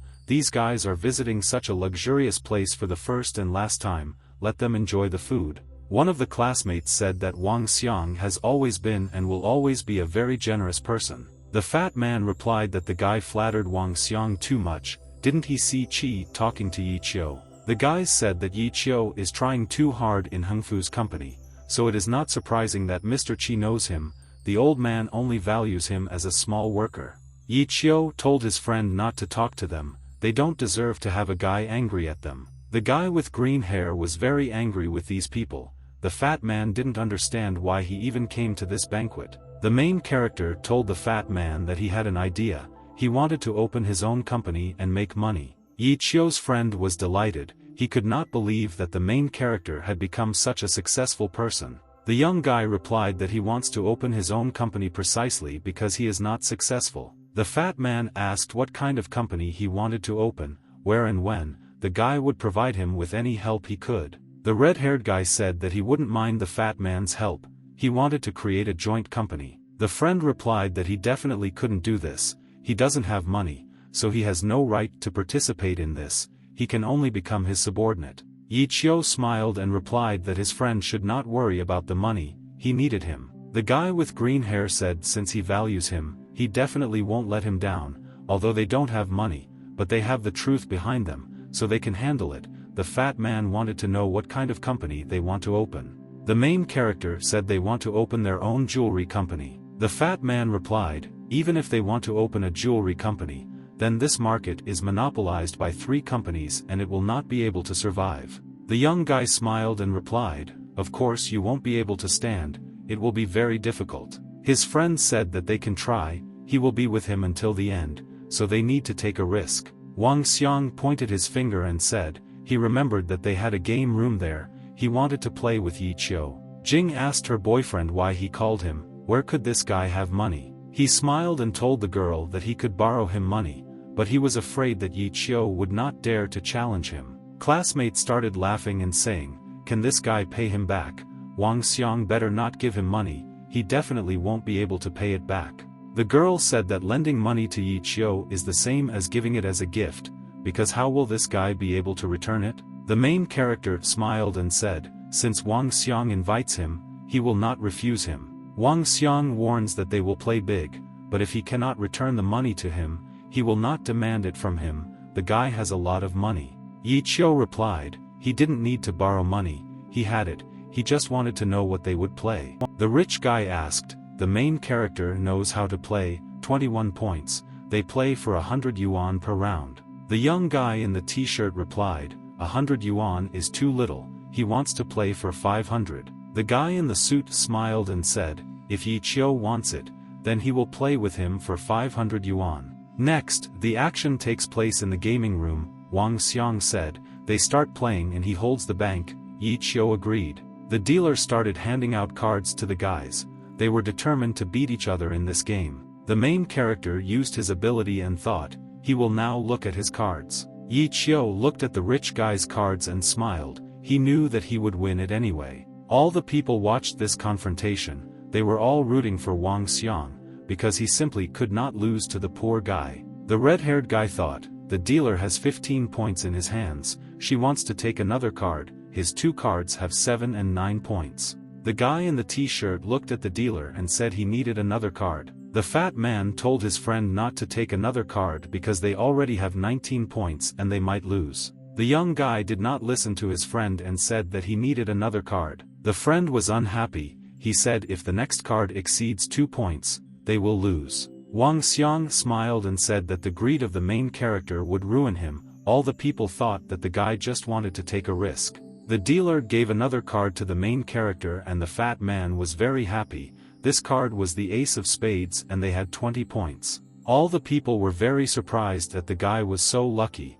and Wang Xiang was alarmed by such an outcome of events. The rich guy decided to take a risk too and told the dealer to give him another card. This card was the odd one out because the rich guy had more than 21 points, so he lost. The fat man and Yi Qiu high-fived each other and started laughing, they were very happy that they had defeated Wang Xiang. The guy in the suit said, he was very lucky, the main character won 500 yuan, but will he have the courage to play again? The main character smiled, looked at the rich guy and said, of course he will play one more time, but how much money will they play for? Wang Xiang slammed his hands on the table and said that they would play for 100,000 yuan, whether the protagonist dared to accept his challenge. Yi Qiu agreed and the dealer began to deal the cards again. The guy again used his ability. The young guy in the t-shirt smiled and thanked Wang Xiang for such a generous gift. Wang Xiang ignored the young guy's words. He told the dealer to give him the card. He was confident of his victory. The main character looked at the cards and discovered that he had a 5, a 9 and a 7, exactly 21 points. They showed their cards. The rich guy was very angry and depressed. He could not believe such luck. The rich guy shouted that he wanted to play again. Yi Qiu replied that he had better stop, otherwise he would lose a lot of money, but Wang Xiang had no intention of stopping. He wanted to win back. But the rich guy only lost the next 3 games. He was shocked that he lost. Wang Xiang was very worried. His classmates began to suspect the main character of being a fraudster. The friend got angry and said that Yi Qiu had been sitting here from the very beginning. How could he somehow switch the cards, which made them think that the main character was a cheater? A classmate replied that they had definitely bribed the croupier and conspired with her. The girl was shocked by such statements. All the people in the gaming room started saying that something was wrong here. The guy couldn't have been winning all this time. One of the main character's classmates said that when you cheat, you can't win all the time, otherwise it will arouse suspicion. The croupier began to say that she did not collude with anyone. She did not even know the name of this guy. The rich guy slammed his hands on the table and asked that Yi Qiu was tired of living. How dare he deceive him? Wang Xiang pointed his finger at the girl and said, "She knows who he is, let him call the authorities, he will deal with them." The main character told the rich guy that he was retarded. He organized a banquet. Wang Xiang suggested a game. He chose the dealer. The guy thinks that Yi Qiu is a psychic, since he foresaw all this and bribed the right person. The guy in the suit said that he doesn't know how the main character did it, but he definitely deceived him. They need to force him to confess. The girl wanted to calm the guys down and said that they needed to talk. Why should they fight here? The rich guy shouted that she was not given a word. If the guys beat him and Yi Qiu confesses, then he will divide the entire bank between them. Yi Qiu replied that Wang Xiang was disgracing his family. The rich guy wanted to bribe his classmates to beat the main character. The guy warned that it was better not to fight with him. The blue-eyed guy told Yi Qiu to grit his teeth, and then decided to hit the main character. But the main character was able to defeat his classmate with one blow of his hand, after which he stood up and told them to come up if they were not afraid of him. They decided to beat Yi Qiu together so that the guy could not dodge their blows. The fat man approached the main character and said that it was better for them to run away from here now, because they had nothing to lose. The red-haired guy smiled and thanked him for the advice, but this bunch of idiots won't do anything to him, because he is much stronger than them. The main character was very quickly able to defeat all his opponents. They could not do anything to him. Wang Xiang and Jing were surprised by the guy's strength when he dealt with all his classmates. Yi Qiu looked at the rich guy and said that it was his turn now. Wang Xiang was scared of him. The rich guy quickly ran away shouting that the main character would regret this action in the future. Yi Qiu's friend said that he had become too strong in these 2 years. He was wondering how he achieved such strength. The young guy said that he did not expect that in 2 years the souls of his classmates would turn so black. Their society was worse than a bucket of dirt. Their lifestyle and views on the world would not lead to success at all. You need to rely only on your own strength. Minions are always left with nothing in any situation. He approached Zhong and thanked her for not taking their side. He wanted to ask her for help. The girl had to give 50,000 yuan to all the beaten guys and take the rest of the money for herself. Zhong replied that she did not need money. The main character said that she should not refuse. Perhaps in the future he will ask for her help. If she needs something, then let her call him.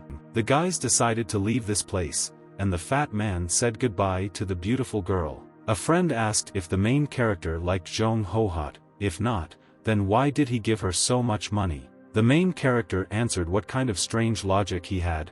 Why should he like her? Let him first look at what this girl posts on the internet. The fat man took out his phone and saw that Zhong's mother was sick. He was surprised that the main character was still monitoring the lives of his classmates. Yi Qiu replied, after all, they studied together, feelings for them were formed, but he didn't even think that in 2 years they would change for the worse. He felt very sorry for them.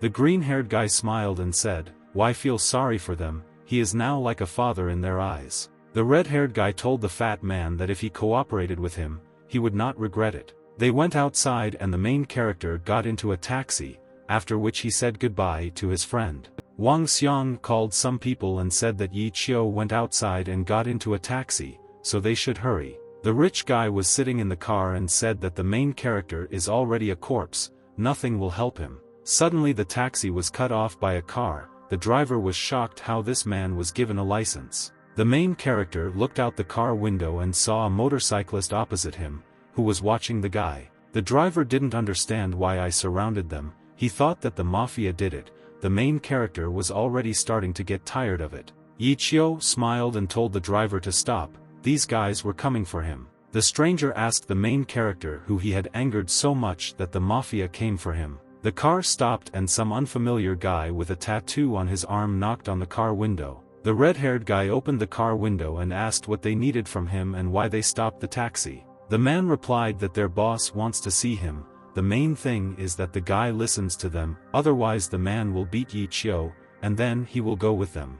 The main character became very serious and replied that he would go with them and listen to them. They brought the main character to the villa. The guy thought that only a very wealthy person could afford such a house. If something like this had happened to him before, he would have been very scared. The young guy told the men to wait a little. He wanted to test with his abilities what was waiting for him inside the villa. The guy used his abilities and looked at the villa. He didn't see anything special there. Yi Qiu smiled and said that he was ready to continue following them. He was completely calm. When they entered the house, the unknown man told his boss that they had brought him. The boss looked at the guy with a menacing look, but the guy was not afraid and did not say anything to the man. The stranger smiled, thought for a while and said that Yi Qiu is not bad, he is not even afraid of him. The main character asked a man with blonde hair what his boss's name was. The man was surprised and asked why the guy didn't know who. The red-haired guy said that he couldn't believe that he had met the great and unique hero of Zhonghai. The guy had heard a lot about Lei Hu. The security guard got very angry, grabbed the guy by the shoulder and asked how dare the main character call the boss by name. The guy turned around and told the man to take his hand off his shoulder, otherwise he would definitely feel bad. Lei Hu smiled and said that everyone is talking about Yi Qiu's success and judging by his behavior, he is far from weak. But one guy paid a lot of money to have a man hurt him. He didn't want to take on this case because he has a lot of money, but Lei Hu is in debt to this man, so he had to agree. The young guy answered Hu that he didn't understand everything correctly. The main character talks like that not because he is successful. Everyone knows that Hu has a lot of money and subordinates. He would not be able to fight him at all, even if he was successful. The man replied that the main character has good logic and the guy is very smart. He was sorry that Yi Qiu angered the powerful man, otherwise he could have let him go. Hu added that nothing could be changed, they would have to beat him. The guy was just unlucky. They would give him an injection with a painkiller so that he would suffer less. The main character told them to stop. He has a very tempting offer for Lei Hu. The hero of Zhonghai replied that Yi Qiu does not understand their laws at all. In their circles the main thing is friendship and honesty. If you promised a person something, then it must be fulfilled. Yi Qiu said that he could cure his daughter's illness, and the man would let him go. Lei Hu was very surprised. He did not understand how the guy knew about this. The security told the boss not to listen to him. He was just stalling for time. Even foreign doctors couldn't cure his daughter's illness. Where did he get such confidence that he could do it? The young guy said that Hu gets dizzy very often and something is pressing on his chest. The man said that now he will answer for his lies. He has never had anything like this. The red-haired guy said if he could admit it, then he would cure him, and if not, then it would only get worse for all of them. The strangers said that Yi Qiu allowed himself a lot. They wanted to beat the main character. Lei Hu told them to shut up and agreed to a deal with the young guy, but he should not talk about his problems publicly. The man stood up and said, if Yi Qiu is deceiving him, then he won't get away with just losing his arms and legs. The main character asked the man, and if he does not cheat, Lei Hu replied, then he will be his debtor. Suddenly the door opened and Dr. An entered the mansion. One of the guards told the boss that the doctor had come to see them. The boss answered for the doctor to come in. The young guy turned around to see this doctor. Dr. An asked why Yi Qiu came here. Lei Hu asked the guy if they knew each other or just met before, and replied that they had already met him before. He had an unforgettable meeting with Yi Qiu, but the doctor did not understand what the guy was doing here. Lei Hu covered his face with his hand and replied that he had come to examine his daughter and help cure her. The old man pointed his finger at Yi Qiu and said that the guy doesn't even have a doctor's certificate, he's a liar, don't let him fall for his chatter, he'll only make Lei Hu's daughter's condition worse. The man was surprised if the guy would worsen his daughter's condition, everything was so bad then. The guy told the doctor that a doctor who does not comply with medical ethics does not dare talk about him like that. Yi Qiu looked at the doctor and said, if and thinks that the main character cannot cope, then the guy is ready to argue with him, and smiled and replied that the egg decided to teach the chicken, why should they argue, in medicine the two of them cannot be compared. The main character said that they should try to cure Lei Hu one by one, whoever can cure his chest pressure and dizziness wins. The young guy asked Lei Hu if he agreed to this, the man thought a little and made a decision. Lei Hu replied that if they cured him, he would be happy about it, so he agreed. The doctor agreed and said that since the guy dared to challenge him, Yi Qiu would first treat the man so that later he would not say that and had won unfairly. The guy replied that it was better to let and treat the man first. Yi Qiu knew how to cure Lei Hu in a couple of minutes. The old man went to the man and said that the main character would not cure Lei Hu, but would only disgrace himself, and began to examine Lei Hu. He put 2 fingers on the man's hand to measure his pulse and told the man to open his mouth, after which he said that Lei Hu should take the medicine that he prescribed for him, then in 3 months the man would be completely recovered, but he should try not to drink alcohol or smoke cigarettes. Lei Hu took a piece of paper with medications written on it and replied that the doctor knew that he could not stop drinking and smoking. The main character came up and said, "An Liang does not have medical ethics, but he correctly says that you need to quit drinking and smoking." The doctor looked at the main character and said that now it's his turn, he wants to see how the guy will treat Lei Hu. The young guy decided to say that the man's health had suffered due to his lifestyle. Yi Qiu wanted to cure these symptoms. The man sat down and the main character said that this would not be enough to completely cure him, in the future Lei Hu will have to monitor his health, and looked at it and couldn't understand what kind of ancient treatment method. This guy would definitely not be able to cure Lei Hu. Yi Qiu placed his hand on Lei Hu's back and concentrated his energy to heal the man. Lei Hu felt a sharp pain in his chest and began to cough. He began to feel strange. The main character said that everything is ready, now Lei Hu needs to get up and start moving. The boss stood up, there was no more pain and pressure in his chest, now he was completely healthy. The man was very happy about this. The young guy said that he removed his symptoms, but they will reappear if the man continues to drink, smoke and eat fatty foods. He needs to exercise. The doctor said that the guy was deceiving him and the boss should not believe him. The guy injected him with something that alleviated the symptoms. No disease can be cured in a couple of minutes. The red-haired guy said that and screwed up, but continues to doubt Yi Qiu's skills and why the injections are needed. The doctor thinks that Lei Hu is so hopeless and would not feel it. The man looked at him and said that he was tired of him. The old man imagined himself to be a doctor and despised other people. Lei Hu pointed his finger at the doctor and said that the man had spent a lot of money on his services, but there was still no benefit from him. The old man began to worry, he was very sorry, he asked the boss for forgiveness. The doctor simply did not want to admit defeat. The boss said that the old man should apologize to Yi Qiu. If the guy forgives him, then the doctor will go unpunished, and bowed to the main character and asked for forgiveness. He was very guilty before him. The main character replied that a real doctor would never, for his own benefit, threaten the family members of a sick person with inaction. The old man does not deserve to wear his white coat.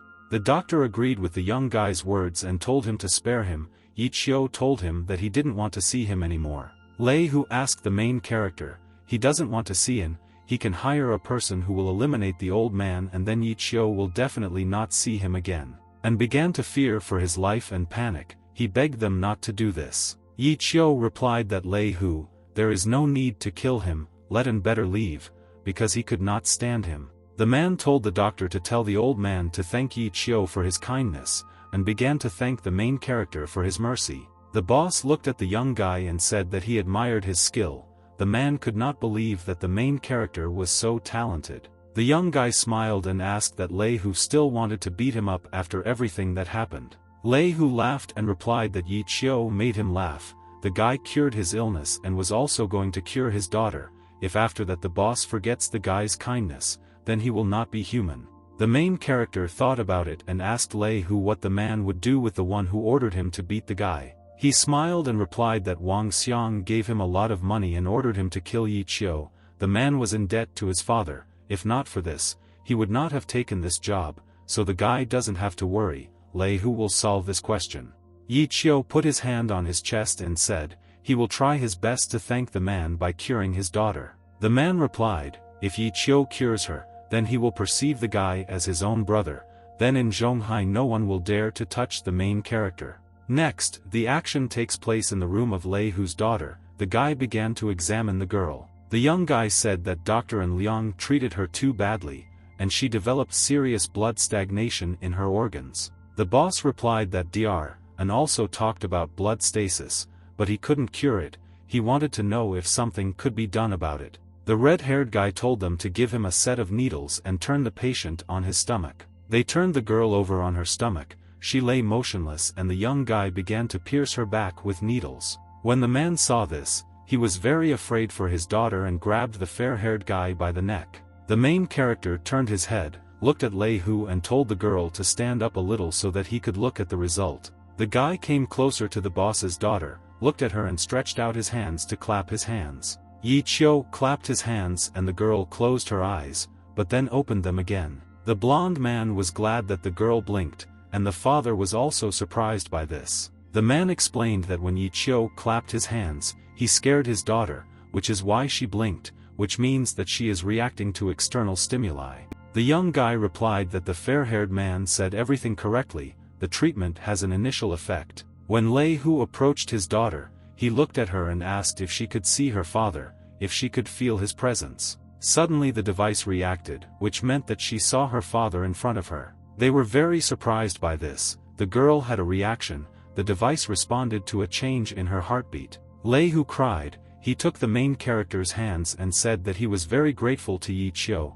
From that day on he was a real brother to him. The main character replied that this girl's illness is very serious. Her consciousness has not been fully restored. Treatment needs to be continued, so the guy will come to her once every 2 days. The boss said that he didn't know how to thank the guy. The man took out his illegal credit card.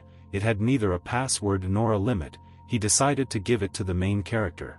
But Yi Qiu felt awkward and said that this was too good a gift for the guy to accept. The man put the credit card in the palm of the main character and said that all this was nothing, let him accept his gratitude. The young guy took the credit card in his hand and said, if Brother Lei considers him his brother, then let him take this card back, otherwise they are not brothers, but ordinary partners. The boss replied that the guy was right, they should help each other like brothers. He would help him with any matter. Lei Hu told his guards that Yi Qiu is now his brother, so he is a very respected guest in his house. One day passed, the main character was lying on the bed and Su Qingyu called him. He took the phone and asked what happened to them. The girl apologized for disturbing him so early, but she had an urgent matter. She needed his help. Su Qing wanted to know if he had free time. The guy was surprised. It would be a great honor for him to help a beautiful girl. He would always have time for Su Qing. Su Qing asked the main character if he could pretend to be her boyfriend today. Yi Qiu was very surprised by this. She added that her family wants to quickly marry Su Qing to one person, but he is not suitable for her, so that her parents do not worry. She wants them to think that she already has a loved one. The main character replied that he would help her. The girl thanked the guy and said that she had already sent him the address. Yi Qiu thought, he forgot to say that he doesn't have any normal clothes. All his clothes are very cheap at 10 yuan. Next, the actions take place in the place designated by the girl. The guy entered an establishment where there were a lot of rich and successful people. The red-eyed girl greeted the guy and approached him. The main character smiled and greeted her back. The girl was embarrassed and asked why he dressed like that. The guy replied that he had no other clothes. He didn't find a store along the road. Su Qing approached Zhang Zhen and introduced her lover so that they could get to know each other better. The guy in the suit was very disappointed and asked if the girl had found herself such a poor guy.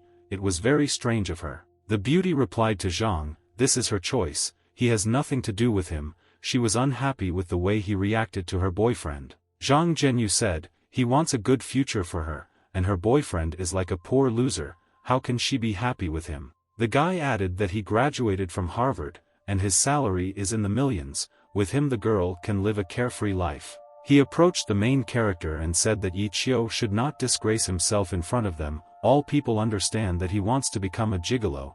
It is a shame for a man not to be able to earn money. The main character smiled and replied that Zhang Zheng knows how to make money, and Yi Chio will make a good gigolo. The guy in the suit makes money, but Qing Yu wants to be with Yi Chio. What does this mean?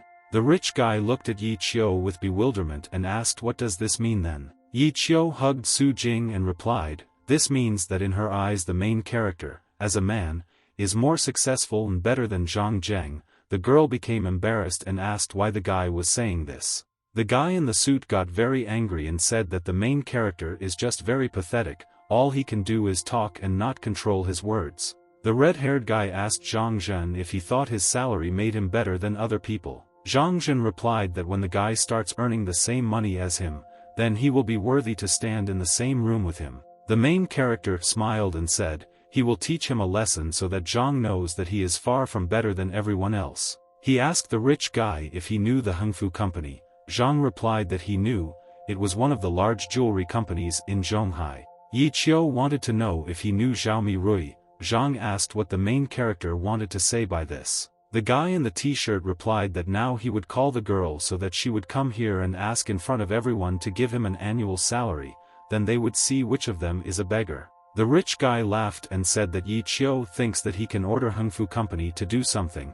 In order to see the boss, you need to make an appointment with him in advance. The red-haired guy started calling Zhao and told Zhang Zhen not to think that he wanted to deceive him. Zhang Zhen asked the main character that he wanted to rob not only Su Qing, but also Hengfu company. Director Zhao picked up the phone and asked what Yi Chio needed. The guy called about her proposal. He wants to talk to her personally. The main character said that he is now in Shangri-La. The guy in the blue suit said that any fool can fake a conversation on the phone. The red-haired guy is simply deceiving him. Su Qing told Yi Chi that there was no need to do this, but the protagonist replied that Zhao would come soon. The green-eyed girl came to the establishment with her guards and watched where Yi Chio was. A restaurant worker approached her and asked how many people could register a table. Zhao replied that there was no need to register anything. She came here for work. She needed to meet with Yi Chio. She approached the table where the main character was sitting and was surprised that Su Qing also came here. Yi Chio replied that it was the beauty who persuaded him to start working with Hengfu, so he called Zhao here to discuss all the details. The red-eyed girl was embarrassed by the words of the main character and looked at him. She was very pleased to hear this. Zhang Zhen stood up and greeted Zhao. He introduced himself and said that he had heard a lot about her. The green-eyed girl greeted him back and asked if they needed to book a private room to talk with Yi Chio. The main character smiled and replied that there was no need to do this. He wanted to have lunch together. They still had untouched food. The girl replied that she had already eaten. She wanted to get down to business right away. If the guy was ready to work with them, then Zhao would pay him as much as he said.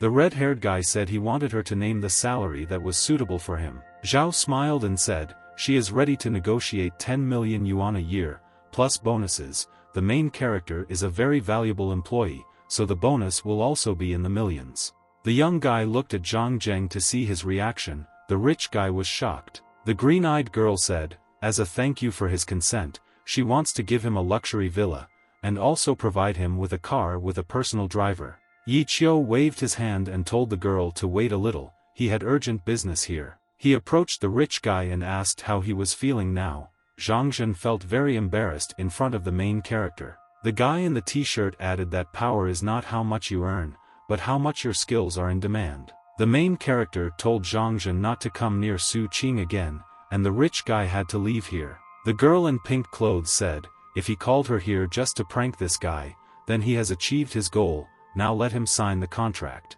Just now the girl was sincerely happy that the main character agreed to go to work for them. She hopes that the guy was also sincere. Su Qing apologized and replied that it was her fault. The red-haired guy said that it wasn't her fault. Even if they didn't meet today, he would still come to Zhao in the next few days, so he didn't want to put it off until later. Su Qing asked Yi Chio if he would eventually get a job in their company. She really wanted to know. Yi Chio was very grateful to Zhao that she invited him to work, but the guy did not have time to finish and he was interrupted by the green-eyed girl and said that the main character would regret this. The green-eyed girl got very angry and started to leave. The young guy wanted to stop her and told her to listen to him. The main character sighed and said that the girl had too complex a character to talk to. The guy turned his head and saw Su Qing, who began to cry. Yi Chi asked why she was crying. The beauty replied that they had a fight because of her. She was very embarrassed in front of the guy. The young guy said, he really wanted to discuss something with her. He has a gift for Zhao, so Su Qing shouldn't worry.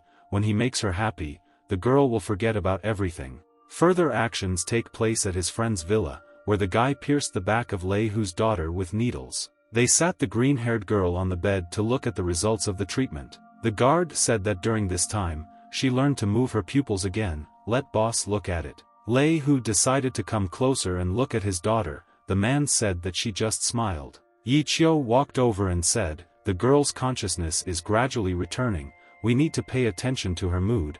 It's best to turn on relaxing music in her room. The friend took the main character by the hand and thanked him for treating his daughter. Yi Qiu thought that in order to treat the girl, the guy spent all the energy that he absorbed from antiques. He is training the heavenly dragon techniques. Without this energy the results will be less effective. He needed to go to Zhao. Therefore, the main character decided to leave, but Lei Hu said that now he would call a driver for the guy. The young guy thanked Brother Lei and told him to quickly go to Lin and stay with her. It would benefit his daughter. The protagonist got into the car and drove away. He took his phone by his hand to call Zhao. The girl picked up the phone and said that after everything that happened, he dares to call her. What he needs this time. Yi Qiu replied that she thinks badly of him. The red-haired guy said, last time he wanted to tell her, but she left abruptly. Zhao should moderate her temper a little.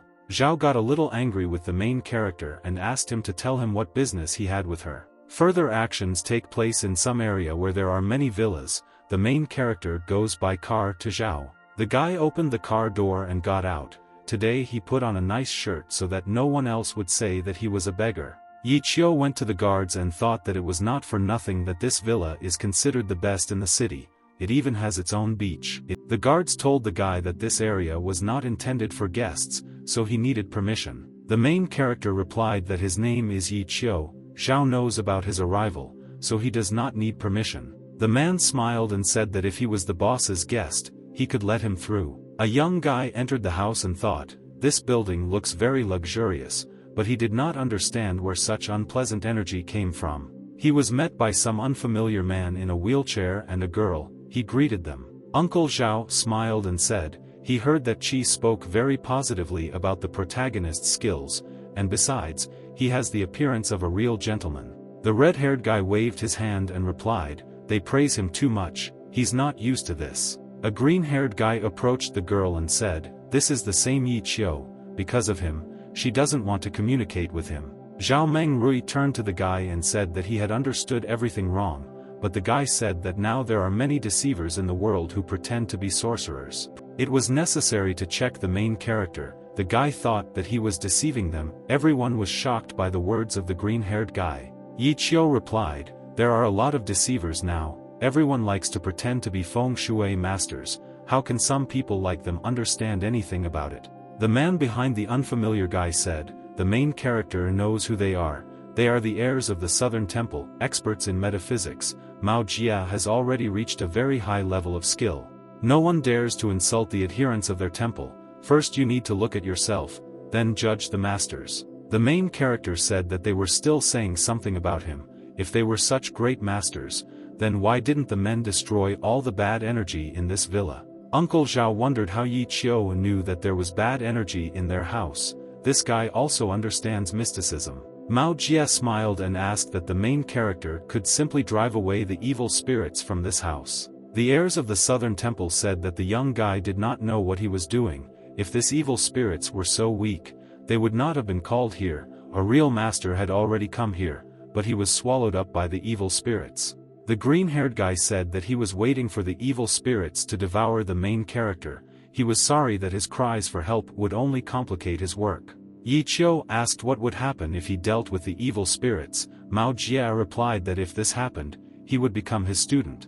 The monk asked the main character what would happen to him if the guy did not drive out the evil spirits from Zhao's house. The young guy replied that then he would become his student. Mao Jie got angry and said that Yi Qiu could not become his student under any circumstances. The red-haired guy smiled and told the monk to calm down. He wanted to know what Mao Jie wanted from him. He replied, if the guy can't cope with the evil spirits, then they will consume him. The life of the main character is in danger, so Yi Qiu will kiss his feet and beg for the monk to save him. Meng Rui approached the guy and asked if he was sure that he could cope. If Yi Qiu didn't do this, then he would have to kiss the monk's feet. The main character replied that Zhao Meng Rui should not even ask him about this. He does not like it when girls do not believe in his strength. A monk approached them and said that they were starting. He wanted to see how Yi Qiu would cope with the evil spirits. They walked along the corridor. The main character was looking for where the negative energy was hiding from him. Suddenly, the young guy felt a strange force coming from the door and told them to open the door. When they entered the room, there was nothing there, just things scattered everywhere. The green-eyed girl said that it was very cold in this room, much colder than outside. The monk said that the main character was just lucky. He found the habitat of evil spirits, but would soon be consumed. The room was very cold, which meant that it was very strong. Yi Qiu walked up to the wall, pointed his finger at the place where the evil spirits lived, and told him to bring him a hammer. The girl asked how the main character determined where the evil spirits were and why he needed a hammer. The main character took a hammer and began to hit the wall. When he broke the wall, there was an antique mirror. Uncle Zhao said that it was this terrible feeling that had been tormenting him for many years. The psychologist told him that it was all from stress and lack of sleep, but he knew that everything was not so simple. Mao Jie told everyone to be very careful. The men got scared and pointed their finger at the mirror. The monk used his powers to expel evil spirits from Zhao's house and said that he would now destroy them. He hit the mirror with a fiery ray, but it resisted the monk's power. The main character was surprised that Mao Jie was capable of something. The mirror began to glow and blinded the main character.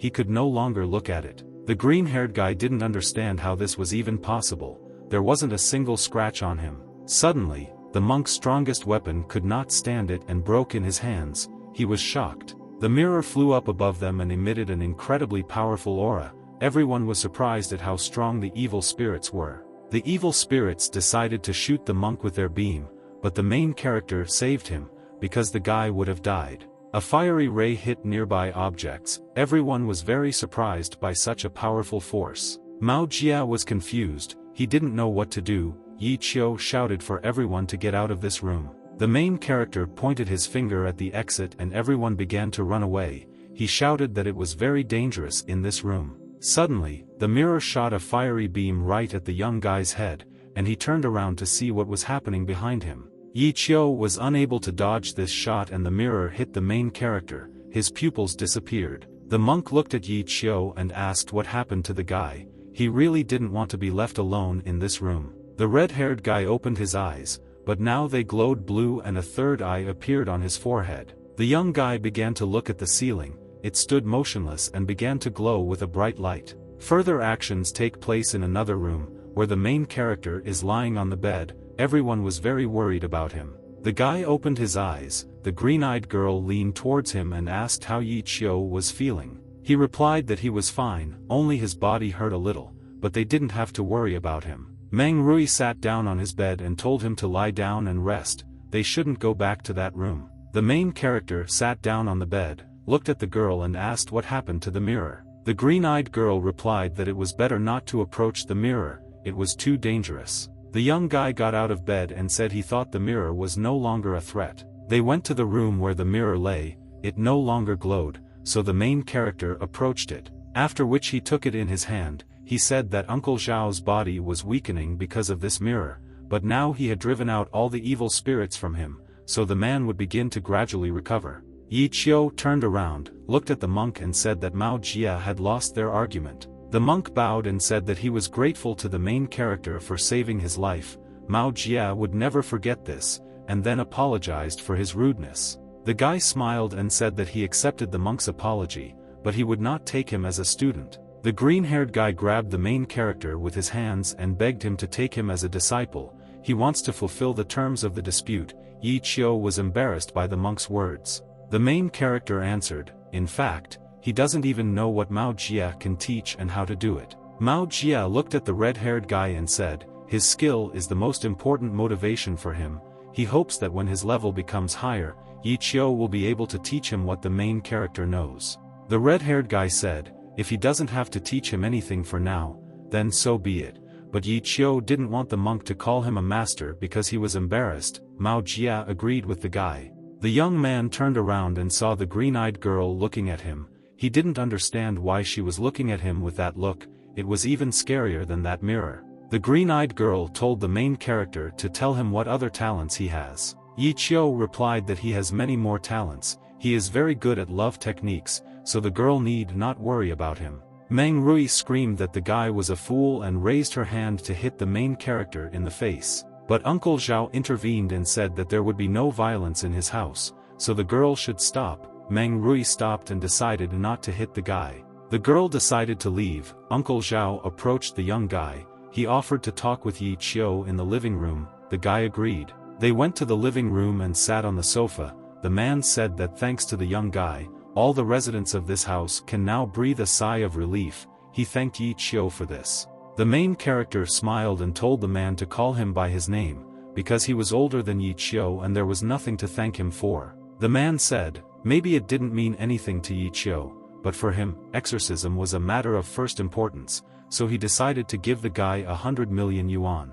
The young guy was shocked by such an offer. He had never dreamed of such money before. For him it was a very large amount of money. Yi Qiu said that he could not accept his money. Doctors constantly save people's lives. If each patient gave a doctor 100 million, then people would be afraid of getting sick. Uncle Zhao replied that doctors still get paid for their work, so there is nothing wrong with that. The red-haired guy replied that doctors are people too, so they need money. They are paid for their high qualifications and experience gained over the years, which is why doctors should receive big money. The guy needs money, but he doesn't want to be impudent. Yi Qiu added that you can also thank him not only with money. Sometimes a simple thank you is enough to make a person feel grateful. The man said that Yi Qiu is a very well-mannered young man. In their current society it is very rare to meet people like him. The main character said that the man was exaggerating. If he wanted to thank him, he would give him a mirror as a keepsake. Zhao waved his hand and said, what kind of gratitude is this? This thing has tormented him for a long time. He is very glad to get rid of it. The young guy thanked the man and said that one of his enemies hid this mirror. This man is very insidious. The man must find out who did it. The rich man stood up. He was very angry and said that he would not leave it so easily. The man would find out who did it and the stranger would pay for his crime.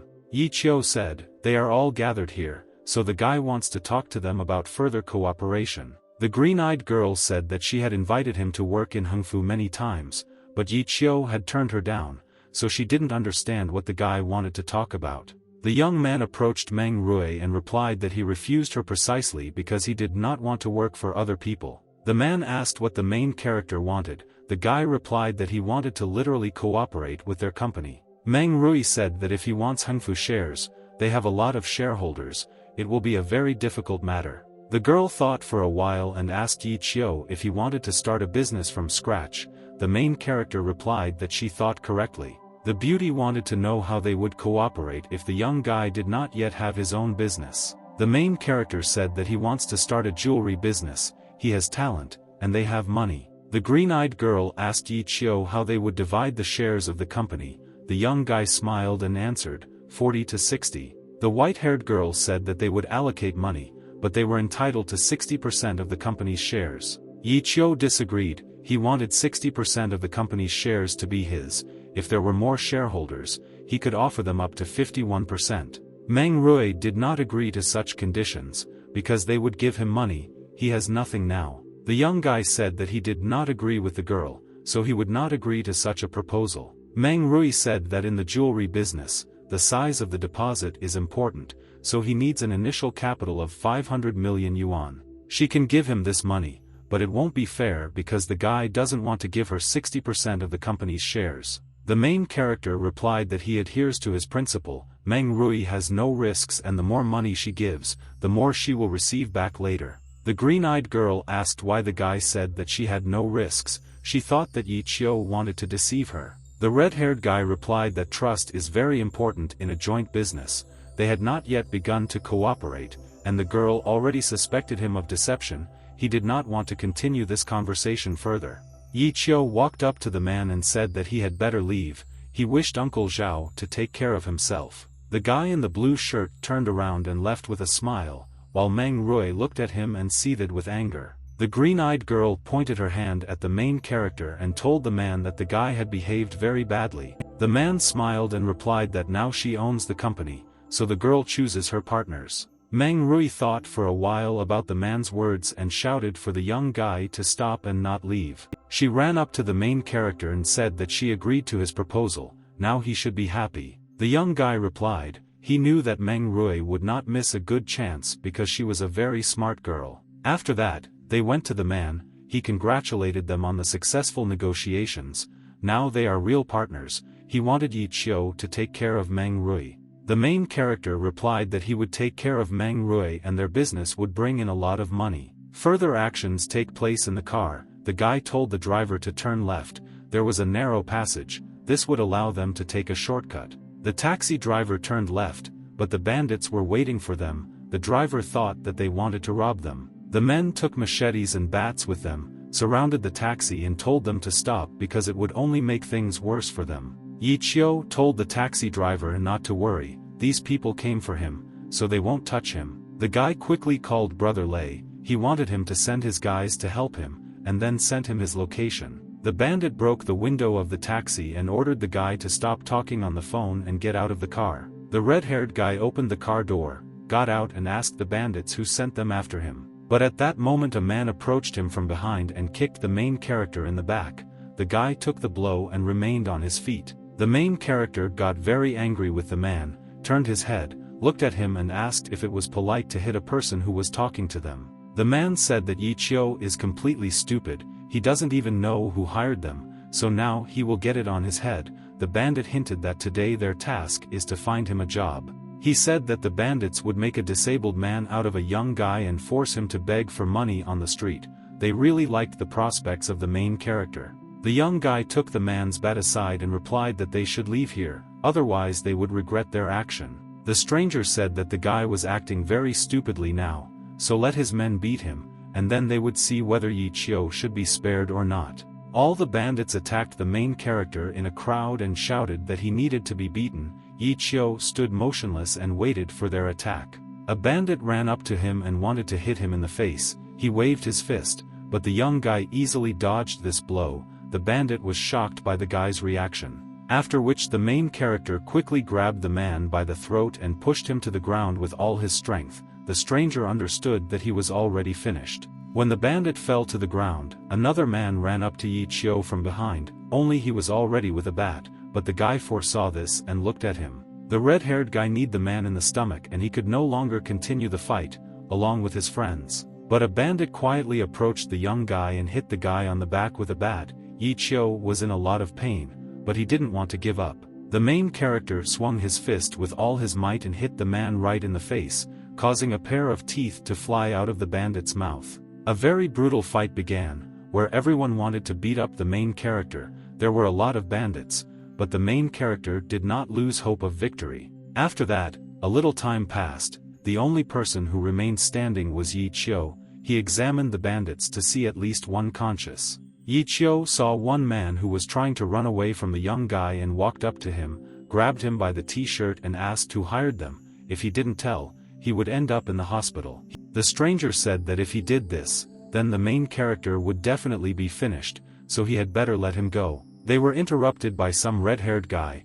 It was the brother of the man who was still conscious. Brother Dong wanted to personally deal with Yi Qiu. Dong looked at Yi Qiu and said that the guy fought well. He single-handedly dealt with a whole crowd of men, and he only received scratches. He took out a gun from his pocket and added that this weapon is better than any strong guy and pointed it at the main character. Yi Qiu raised his hands. The guy with red hair told them to tie up the main character, throw him into the car and take him to the place. Today he must pay for his behavior. Further actions take place in an abandoned building. When a dark bag was removed from the main character's head, he recognized this man. It was his rich classmate. the guy greeted Yi Qiu and said that they had not seen each other for a long time, so he decided to see him. The main character said that they studied at the same university, and he allows himself to kidnap him. Wang replied that the guy disgraced him at a meeting of classmates and Yi Qiu must pay for it with his health. The red-haired guy asked Van, only because of this,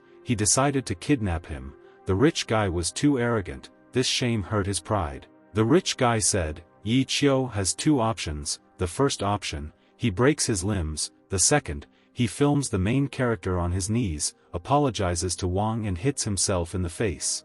Yi Qiu asked the rich guy that he had no imagination at all, his brain was too small to come up with something more original. The former classmate replied that Yi Qiu likes to joke, tomorrow the main character will lie on the ground and ask passers-by for money. Bandits with a bat approached the red-haired guy and asked him whether to break his legs or cut them off right away. Suddenly there was a cry from a man, he wanted to know who dared to touch his brother. Everyone turned their attention to this man. This man was Lei Hu. All the bandits began to fear him, they did not understand what he was doing here. The red-haired bandit asked what Lei Hu was doing here, why he came here and why. Lei was furious, the man hit the bandit in the face with all his might, and he immediately flew off a couple of meters. He approached his friend and asked if he was okay, they didn't hurt him. Lei was very worried about the main character. The main character looked at the man and replied that everything was fine with him, he didn't have to worry about him. The man turned around and said that now he would deal with all the bandits in this abandoned building. A friend approached Wang Xiang, grabbed him by the shirt and said how dare he touch his brother, today he will not leave here. The guy began to cry and ask for forgiveness. But brother Lei ignored Wang Xiang's words and hit him on the cheek.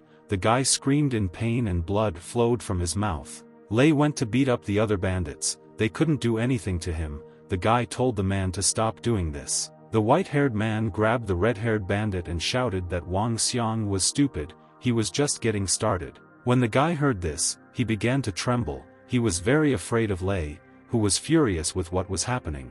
The man pointed his finger at the guy in the suit and said that he told him that Wang Xiang should not try to harm Yi Qiu anymore.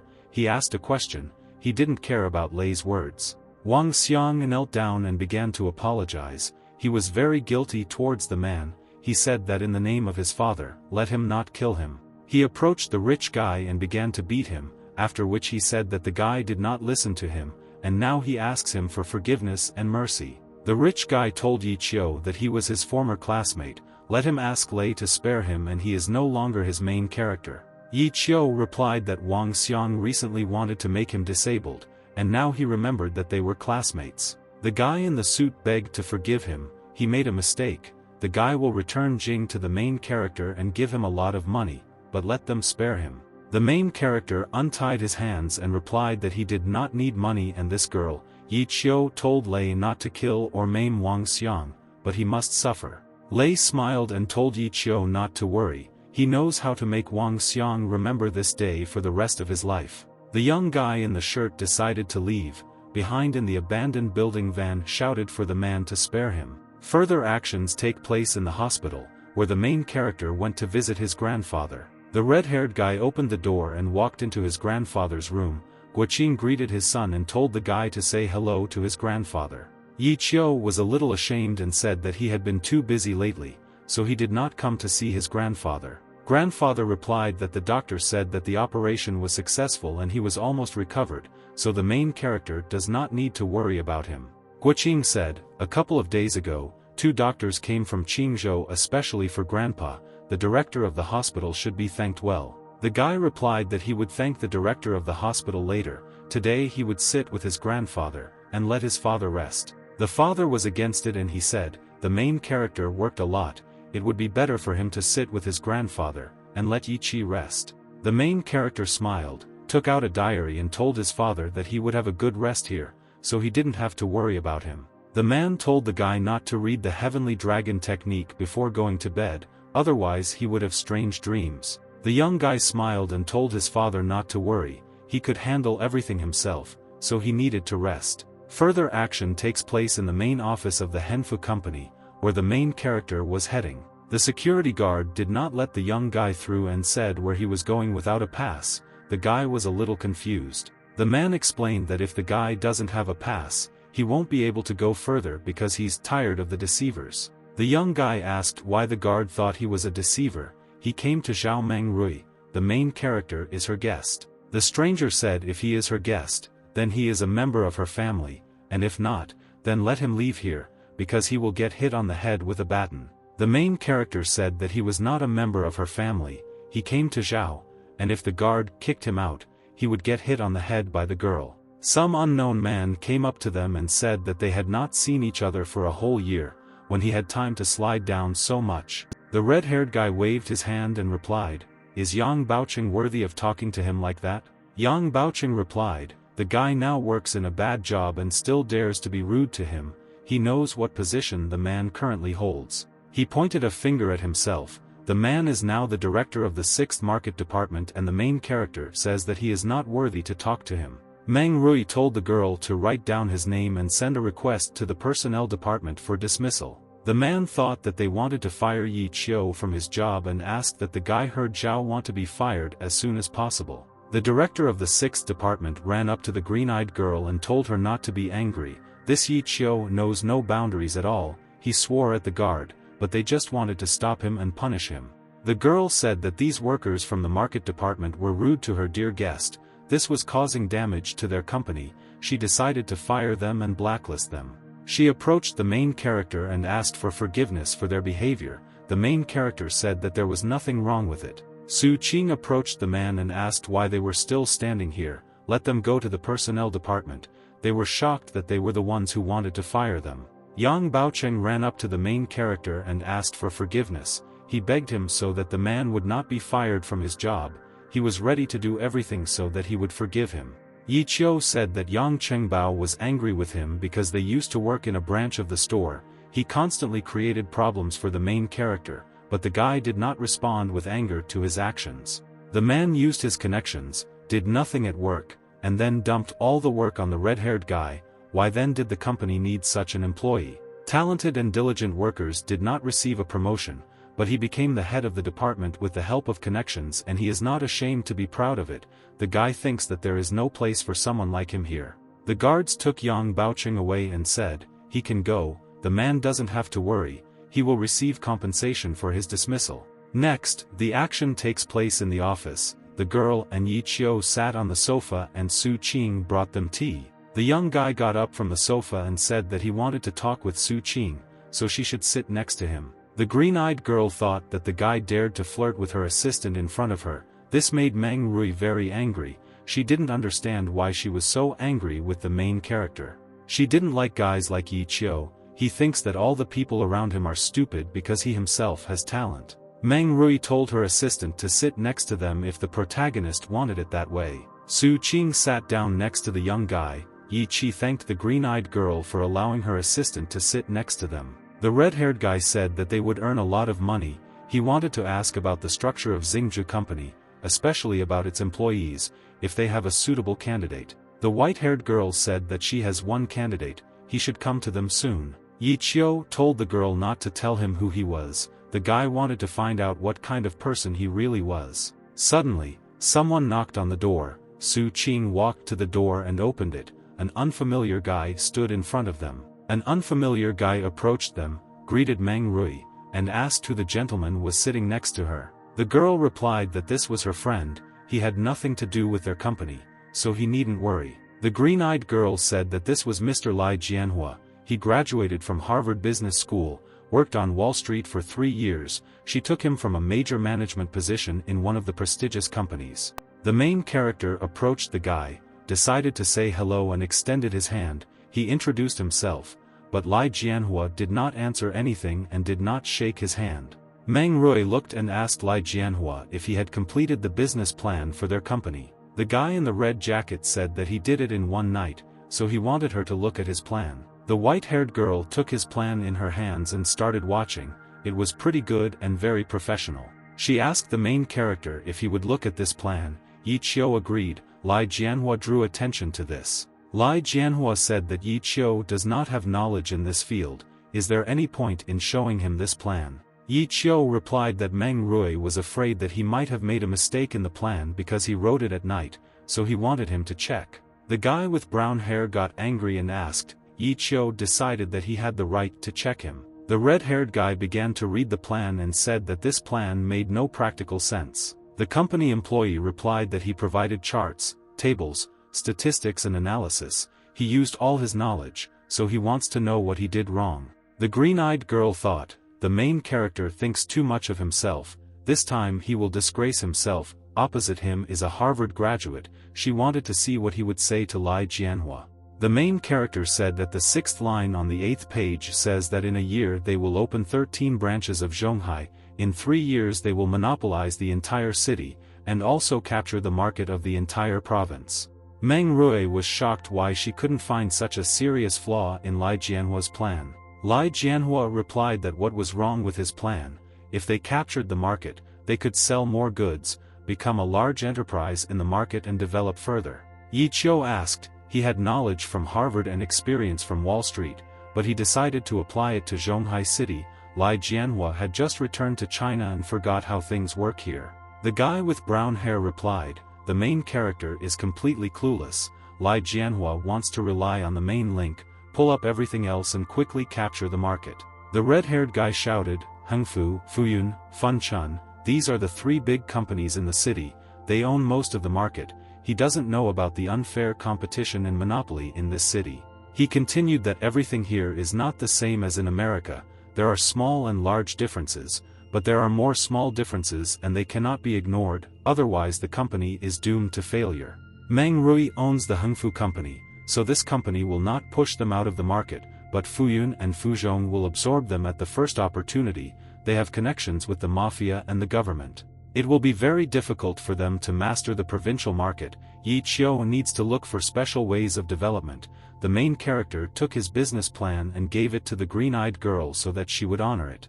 The girl picked up Yi Qiu's plan and began to read it. She was surprised that the main character took into account every little detail. The white-haired girl held out her hand with a bunch of papers and told Lai Jianhua to look at whose business plan was better. Lai Jianhua read it and replied that Yi Qiu's business plan was much better than his, so he apologized for his behavior. The main character said that the guy with brown hair is very smart and a talented businessman, but he made the main mistake that a lot of people make. The company employee closed his eyes. He was very ashamed in front of Yi Qiu. He asked what mistake he made. Yi Qiu replied, arrogance and overestimation of one's own importance.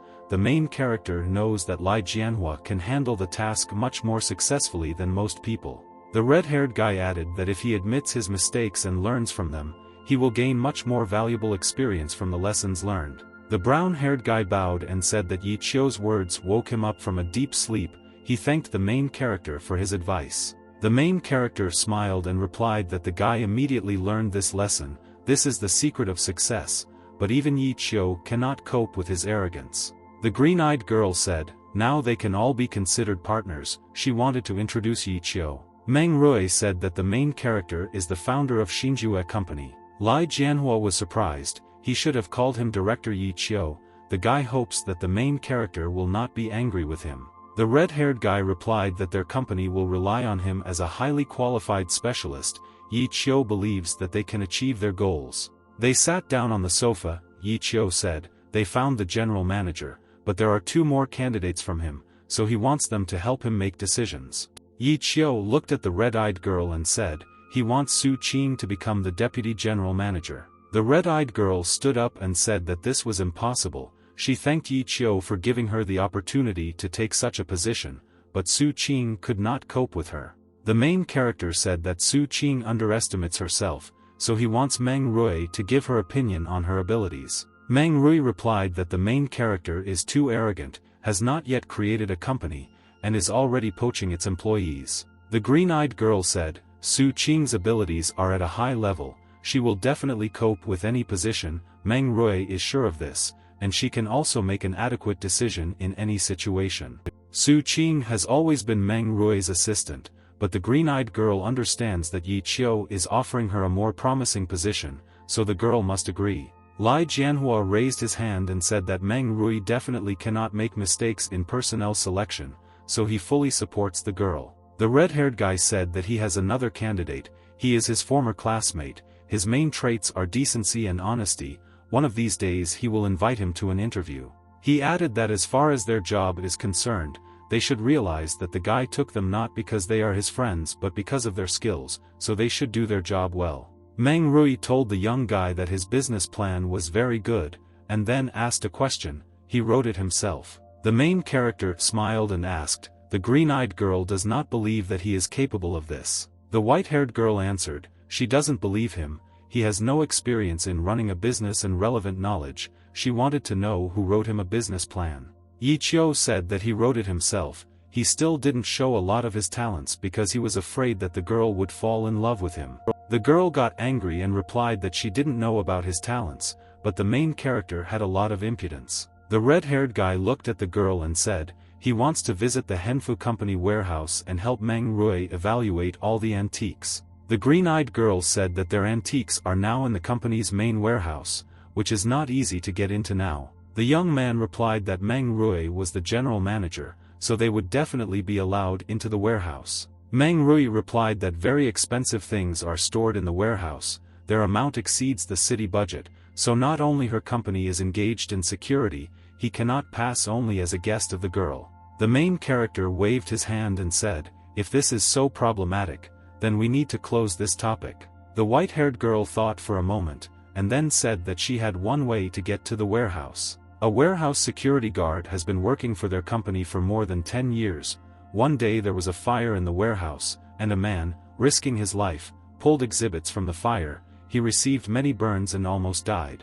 And so the old management of Hengfu trusts this man. They gave him a copy of the keys to the warehouse, and he still works there. Yi Chio asked that the guard's words carried great weight in the warehouse's defense system, so they would go to him. The green-eyed girl replied that the guy thinks correctly, but there was one problem: the guard is very taciturn, so it will be very difficult to convince him. The young man said that they would try to persuade him. He thought that he would be able to do it. Next, the actions take place in a warehouse, where the main character and Meng Rui went.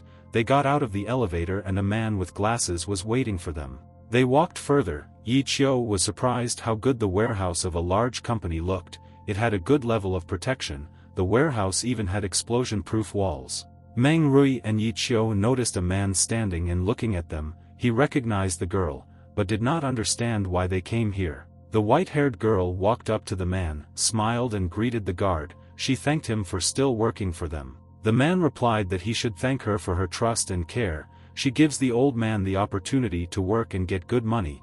The guard asked why she came here. The girl smiled and replied that she wanted to go to the warehouse with this young man. The guard looked and told Meng Rui that the rules did not allow outsiders to enter the warehouse. It was prohibited. The beauty replied that this guy personally worked for Mr. Chi as an expert on precious stones. She wants to familiarize him with the exhibits of this warehouse in order to improve his working skills. The red-eyed man said that Meng Rui did not show the company council seal, inspection certificate and pass. They would not be able to go to the warehouse. Yi Chio walked up to the man and said, if he is not mistaken, the guard is now experiencing trembling limbs and dizziness. He looked at Yi Chio and said, he understood that the guy understood medicine. He didn't need to use the man's illness as an excuse to enter the warehouse. The security guard had principles. He was doing his job, so the main character had to leave here, otherwise the man would call the security. The guy heard that in order to save the exhibits,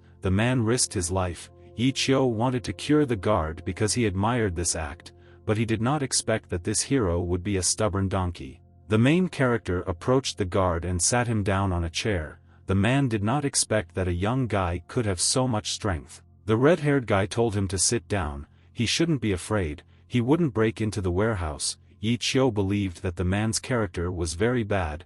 Probably even his own children couldn't stand him. Meng Rui was shocked by these words. She thought, even her father treats this guard well. Yi Chio approached the man from behind and put his hand on his back. The guard couldn't believe that this young guy had already mastered Qigong practice. The young man said that the man leads a sedentary lifestyle and rarely goes outdoors, so he has stagnation of qi energy in his body. His massage will facilitate the movement of energy. The guard thought about it. The doctors told him about a long treatment, but this guy was able to alleviate his condition in a couple of seconds. The guy came up with Meng Rui and said that it was time for them to leave. He was powerless here, so they needed to find another way to get to the warehouse. The man approached them and shouted for them to stop. They decided to listen to what the guard had to say to them. The main character asked what happened, the man had some problems, or why he stopped them. The red-eyed man thanked the main character for curing him. He is very grateful to him for this. The red-haired guy said that there was no need to thank him, he simply admired the man's exploits, so he decided to help. The security guard said that he doesn't like to be obligated to other people. If he wants to go into the warehouse, the man will open the door for him. Yi Chiu replied that he did not cure him in order to go to the warehouse. The guard did not owe him anything, so he would not go to the warehouse without the necessary documents. The green-eyed girl said that she would give him a temporary pass. If something happens, then she will take responsibility. The man began to open the warehouse. The guy and the girl stood and watched, after which the guard opened it. The young guy saw the dense energy. He began to absorb it into himself and felt how he was becoming stronger every second. Meng Rui said that there was a terrible smell of mold in the warehouse. The security guard replied that they had already installed moisture protection, but the warehouse was still dark and damp. The guy ran into the warehouse and began to absorb the energy. He looked very joyful. The girl and the security guard were shocked by the guy. The white-haired girl said she didn't think that the main character liked the smell of mold so much. But he didn't hear it. The energy of the antique was amazing. He wouldn't be able to absorb it in a month. The red-haired guy said that he had a request for the girl. This warehouse was perfect for improving his skills. He wants to work as a security guard with a man. The girl asked the guard if he didn't mind. The man replied that if Meng Rui didn't mind, then he did too, and if necessary, the man would write an application to appoint an assistant for him. If the main character has a warehouse work certificate, then Yi Chiu will be able to come to the warehouse at any time. Further actions take place in the office, where an old man was sitting on a chair and smoking a cigar. He was told that Meng Rui had brought a man to the warehouse and the guard let them through. The blue-haired guy added that Meng Rui ordered the guard to write an application for an assistant so that the guy could get a certificate. The old man smiled and said, "Everything is going as it should. Zhao Meng Rui is now definitely a lid." One day passed. The main character came to the warehouse. The guard said that Yi Chiu came very early today. Yi Chiu smiled and said that the man had come even earlier. The guy was thoughtful. The guard began to train his body so that his health would improve. The main character went to the warehouse and began to absorb the energy of the antiques. He felt very good. But he was interrupted by people who wanted to check the antiques in the warehouse, so he had to go out for a while. The young man asked if it was normal that people from the company could suddenly burst in here and conduct an inspection. The guard said that checks must be carried out, but this is the first time they burst into the warehouse so suddenly. He is usually warned in advance about the checks. The red-haired guy called Meng Rui and said that they had come to the warehouse to check. She knew about it. The girl replied that she would come soon. The white-haired girl went to the warehouse. She asked Jian what was happening here, why their department was conducting an inspection at the warehouse without her permission. Jian replied that their department had the authority to suddenly inspect the warehouse, so she didn't need to worry so much. The green-eyed girl replied that she had not heard that they had such powers. Suddenly a voice came from behind that it was he who gave them the powers. It was an unfamiliar man who smiled and was dressed in a suit. The girl began to get nervous when she saw him. Suddenly a security guard came running and asked what Director Jiang was up to. He wanted to say that he suspected him of stealing. The old man said why the man was so worried. Checking the warehouse is a normal procedure. Very valuable things are stored in it and the supervision department is responsible for the protection of antiques. Meng Rui turned around and said that they could check as much as they wanted. If he wanted to do it that way, they had more important things to do, so they were leaving. 2 hours passed. The man asked why they were checking for so long and what they were doing there. Suddenly people came with bats. The man did not understand what it all meant. They reported that hundreds of exhibits had disappeared from the warehouse and they too were the main suspects. The security guard said that this could not be. He was watching the warehouse and knew for sure that nothing was missing. The person from the company said that they should not take the suspect's word for it. The company is currently holding a meeting and the guard and Yi Chiu will go with them. They grabbed the main character and the man. Yi Chiu said to let him go. He didn't steal anything. Further actions take place in the office. The old man said that a very unpleasant incident occurred, but at the same time an important event in their company. The old man said that during today's inspection, the supervision department discovered that more than 100 precious exhibits were missing. Everyone was very surprised by this news. The scale was too huge. The old people asked if they were sure of this. The red-eyed man replied that they had lost a huge number of important exhibits. The damage amounted to 3 billion yuan. The guard replied that this was impossible. It was impossible to carry so much at one time. Wouldn't he have noticed such a theft? The director approached him and said that the results of the supervisory audit could not be questioned. The bald old man stood up from his chair, smiled and said that they should all calm down. Now they will find out everything from them. The man came up and said that unguarded the warehouse for a long time, but things disappeared precisely after a new guard arrived at the warehouse. He pointed his finger at Yi Qiu and said, "This guy became the new guard." The man didn't know why An agreed to accept it, but the main character managed to spend a lot of time in the warehouse. And on that day, it was Meng Rui who signed the order to hire Yi Qi. A few days later, more than 100 exhibits disappeared from the warehouse. He thinks that everything is obvious here. The woman who was sitting next to the green-eyed girl asked that it was true. She hired this young man. The bald old man said that Yi Qiu was able to steal so many antiques in a couple of days, so let the main character say where he hid the stolen goods and who is in charge. The main character smiled and said, he will remain silent, and let the directors continue to act out the performance. The old man replied that if the guy doesn't want to talk, then this only proves that he stole these exhibits. A bald old man approached the girl and said that Meng Rui had already become the general director, but she wanted to rob the company. Besides, she allocated pennies to the shareholders. She disappointed the old man. The director said that it was possible that Meng Rui had the motive to rob their warehouse. The man looked at the girl and said, he heard that the green-eyed girl, together with Yi Qiu, founded a new jewelry company. The bald old man shouted, how dare the girl, being the CEO, she invests in competitors. This fact is enough to kick her out of the company. He announced a vote and said who would raise their hand. In order to kick Meng Rui out of the company, all the directors raised their hands. At that moment, the man took out his phone and wanted to call the police to say that Meng had committed a crime. The main character told them to stop this. People don't understand anything at all. Do people like them deserve to be directors? The red-haired man said who the guy thought he was. He ordered the guards to take him out of here. Yi Qiu looked at the director and told them to stop saying that. Their guards have no right to detain him. The director with red hair walked up to the guy and said, the three of them decided to rob their company and still dare to object. Yi Qiu replied that he was tired of listening to him. The red-haired guy said that the directors don't have any evidence now, and there should also be CCTV cameras in the warehouse, so they can check what happened in the warehouse. The young guy asked the green-eyed girl if the company hires people without education. He thinks that the people from the supervision department haven't even finished primary school. The old man raised his hands and asked Yi Qiu, if they didn't steal the antiques, then who could have done it? The guy said that the last check was 20 days ago and it was after his arrival that they decided to conduct another check.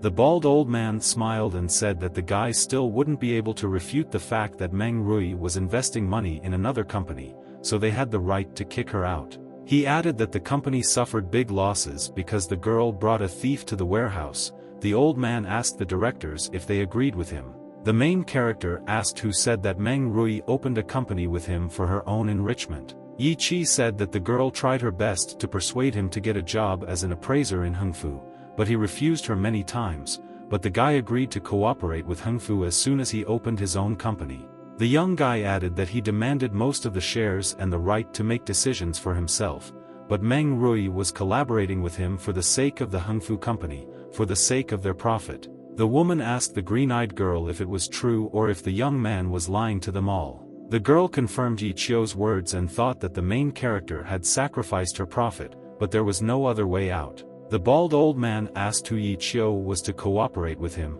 Besides, why make such sacrifices if the majority of the shares remained in his hands? The white-haired girl replied that Yi Qiu has a special talent. He understands gems better than Qi. Regarding the shares, Meng Rui thinks that no one sitting in this building would want to give up their shares. The red-haired guy said that they would definitely not invest in his company, so he asked Meng Rui for shares and a large percentage of the profits for him. The red-haired man said, even if he is so capable, Yi Qiu still cannot make decisions with Meng Rui alone. he needed to discuss it with the board of directors. The green-eyed girl replied that she herself can make decisions about projects with a cost of less than 500,000 yuan. This is written in the collective agreement. The directors began to talk to each other. They thought that Meng Rui had made a standard investment decision. The woman with red hair said that she took back her words and apologized to the girl. The old man told the directors to calm down. The company's damage of 3 billion yuan is still on the girl's shoulders.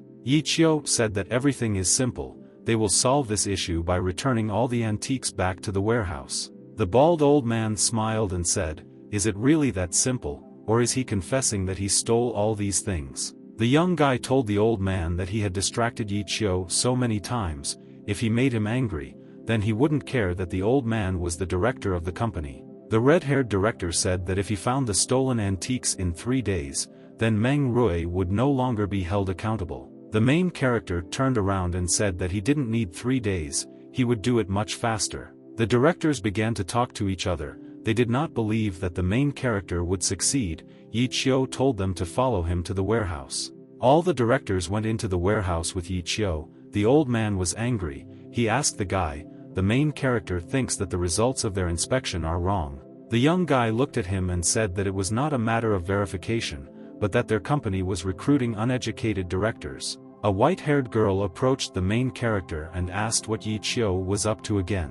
The red-haired guy said that the girl should not worry about him. He never let her down. Yi Qiu will return all the stolen things. Yi Qiu said that he needed a shovel, a hammer and other tools, as well as 10 volunteers. A little time passed. He was given tools and workers. Yi Qiu told them to work carefully, otherwise they might break valuable antiques. They approached the wall and the main character said that they needed to break this wall and they needed to hurry up. The guy concentrated and wanted to hit, but the bald old man asked what the main character wanted to do. The main character turned around and said that he was looking for stolen antiques. 3 billion is more important than this wall, so the old man doesn't have to worry. He and Meng Rui will compensate for the damage to this wall.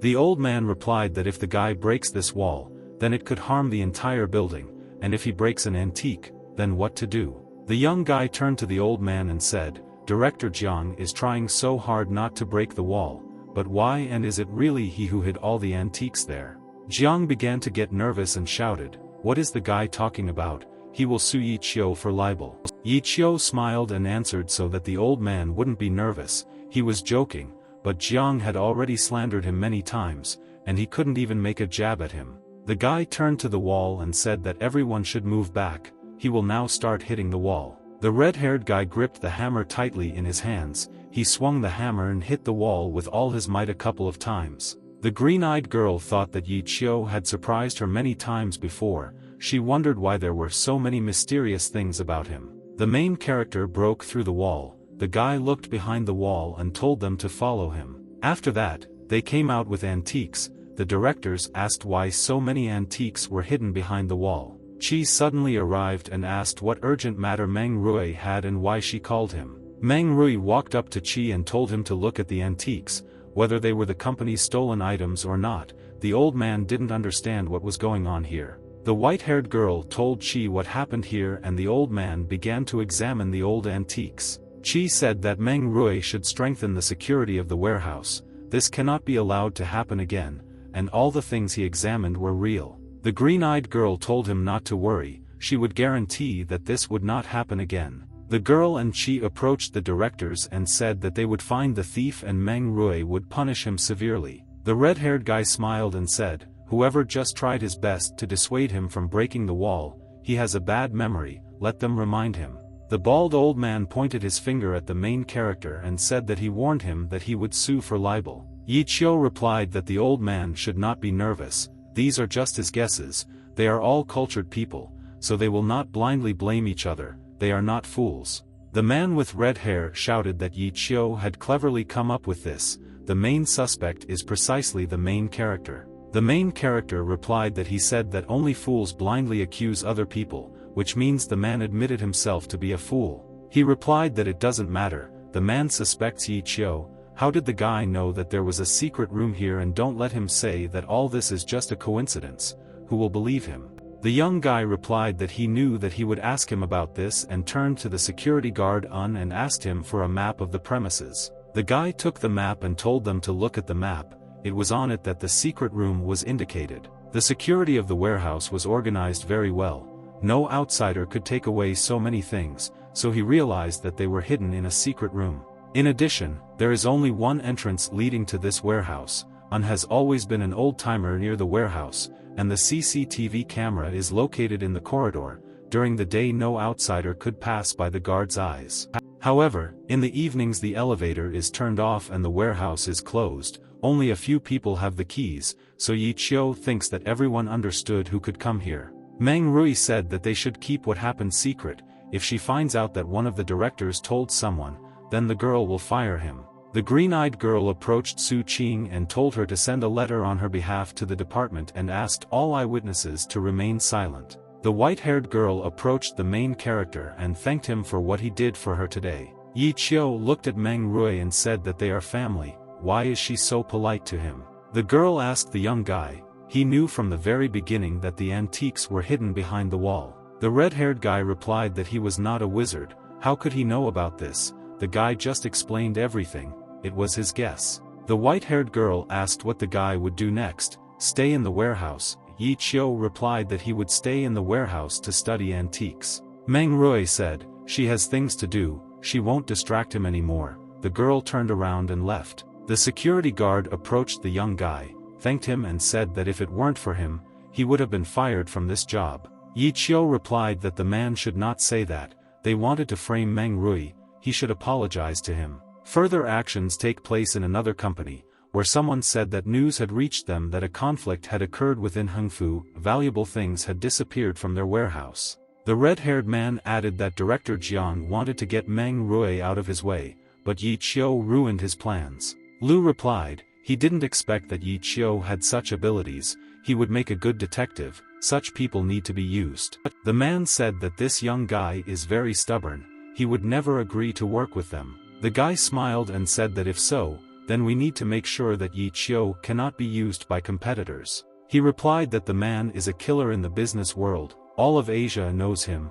He once broke into the lair of a drug cartel alone and killed its baron. Lu replied that he would not interfere, let him do everything himself.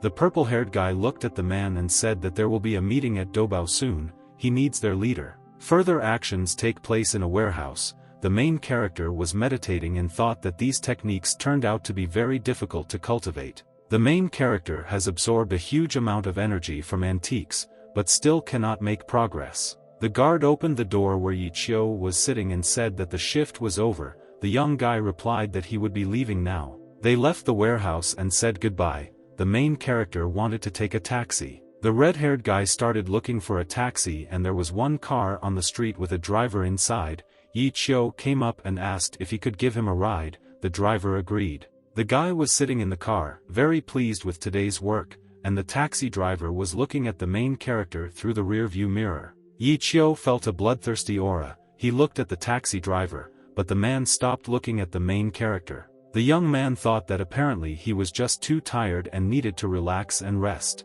If he starts meditating now, his strength will be restored faster.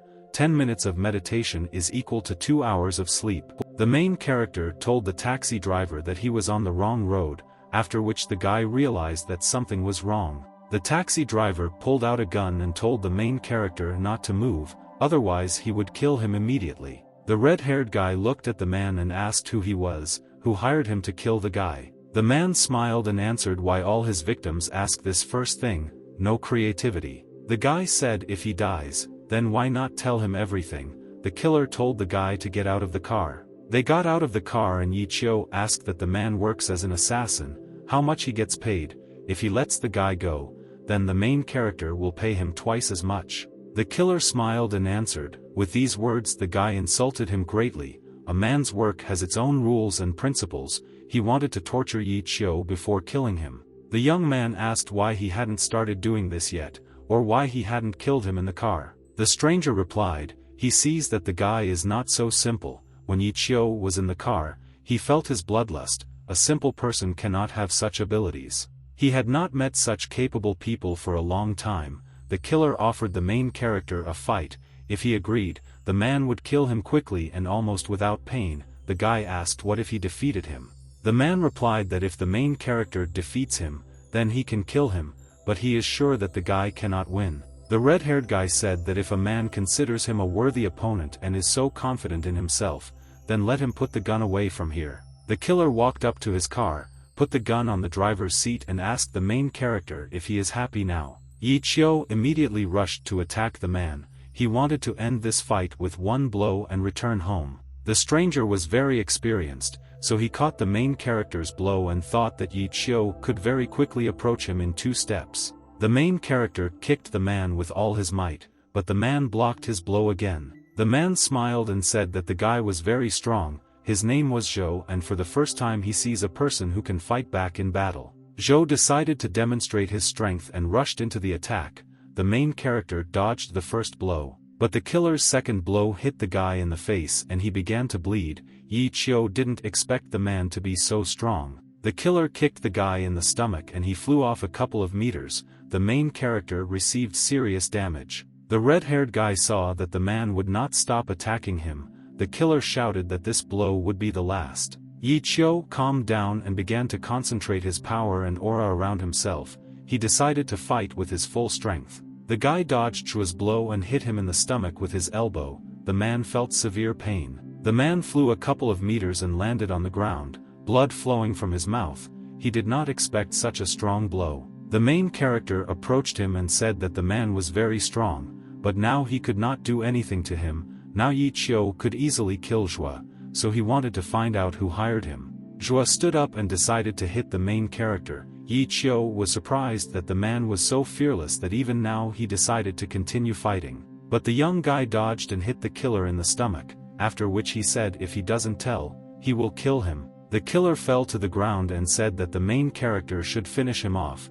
He would not tell him anything. The young guy didn't think that Zhou would be so stubborn. If he killed him, the guy would be arrested by the police. He didn't need any extra problems right now. Yi Chio tied up the killer and said that he would not kill him. He would soon receive free housing and food, and Zhou would not have to make a living from killings. The guy took out his mobile phone from his pocket and called the police. The man was shocked that the guy would call the police. Further actions take place in the hospital. The main character was sitting opposite the doctor. The man asked if he received these wounds recently. The guy replied that not even 2 hours had passed. The doctor was shocked. He said they were almost healed. Usually such wounds take weeks to heal. It was simply incredible. The main character thought about it. Apparently these heavenly dragon techniques also affect his body, so he quickly heals. Next, the action takes place in Lu's house. He was sitting on the bed, but suddenly his phone rang. Lu took the phone and asked what happened. The man replied that their killer had ended up in the police station. The purple-haired guy asked. The man told him that Zhou was a professional. He didn't even kill Yi Chio and was already caught by the police. The man replied that he didn't know how it happened, but Lu had better get him out as soon as possible, otherwise the man might get into trouble. The guy said it was not so easy to do. He had no connections in the police, so it was better for the man to leave the country for a while. The red-haired man replied that his whole family was here. If he was accused of a crime, he would not be able to return. Lu then needed to send him away. The guy replied that they would only make it worse.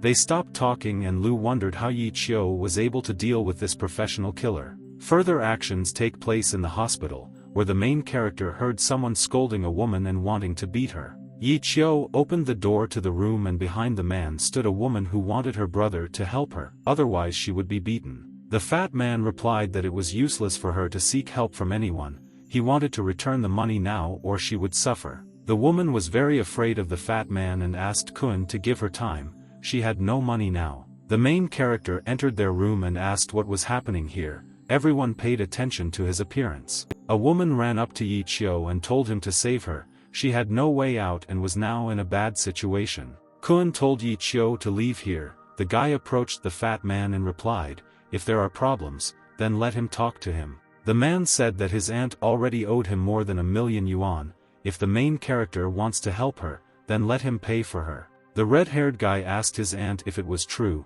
The woman replied that she only borrowed 50,000 from him. The fat man said that today he must get his money in any way. Yi Qiu replied that he would return him 100,000 yuan. The short man said that the main character does not know who he is, it is dangerous to do business with them. The main character looked at the fat man and asked what they wanted to do with them, just rob and beat them. The man replied that the guy didn't understand who they were at all, so he ordered his guys to beat Yi Qiu. Guoqing wanted to stop them, but the young guy told his father to step back, now he can deal with them very easily. The main character was attacked by two guys, but the main character did not see them as strong opponents, but just a bunch of bandits. He beat them easily, they were in a lot of pain and could no longer continue to fight against the young guy. Yi Qiu's father asked when he managed to master Kung Fu, and the fat man began to worry about his health. Yi Qiu asked the fat man what happened, how he felt, whether he wanted to talk to him now or not. The young guy said that Kun calculated that the percentage of their debt was too high, they would give him 100,000, the fat man would take it and leave here, and if he didn't agree, then he wouldn't even see 50,000.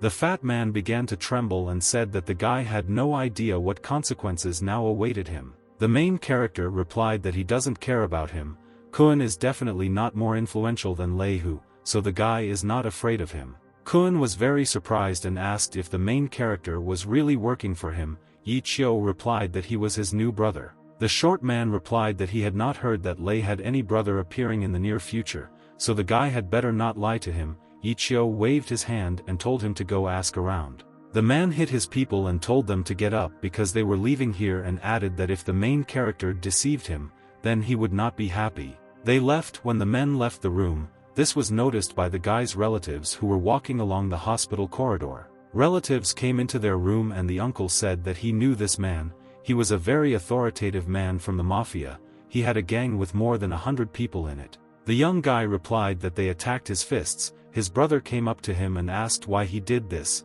now they will kill him. The guy replied that the relatives should not worry anymore, they would not disturb them in the future. The relative replied that the main character completely underestimates them, if they find out that Yi Qiu is collaborating with Hung Fu, then he may have problems at work. The uncle approached the young guy and said that his blood is too hot, it's scary to imagine what they will do now, so Yi Qiu must apologize to them.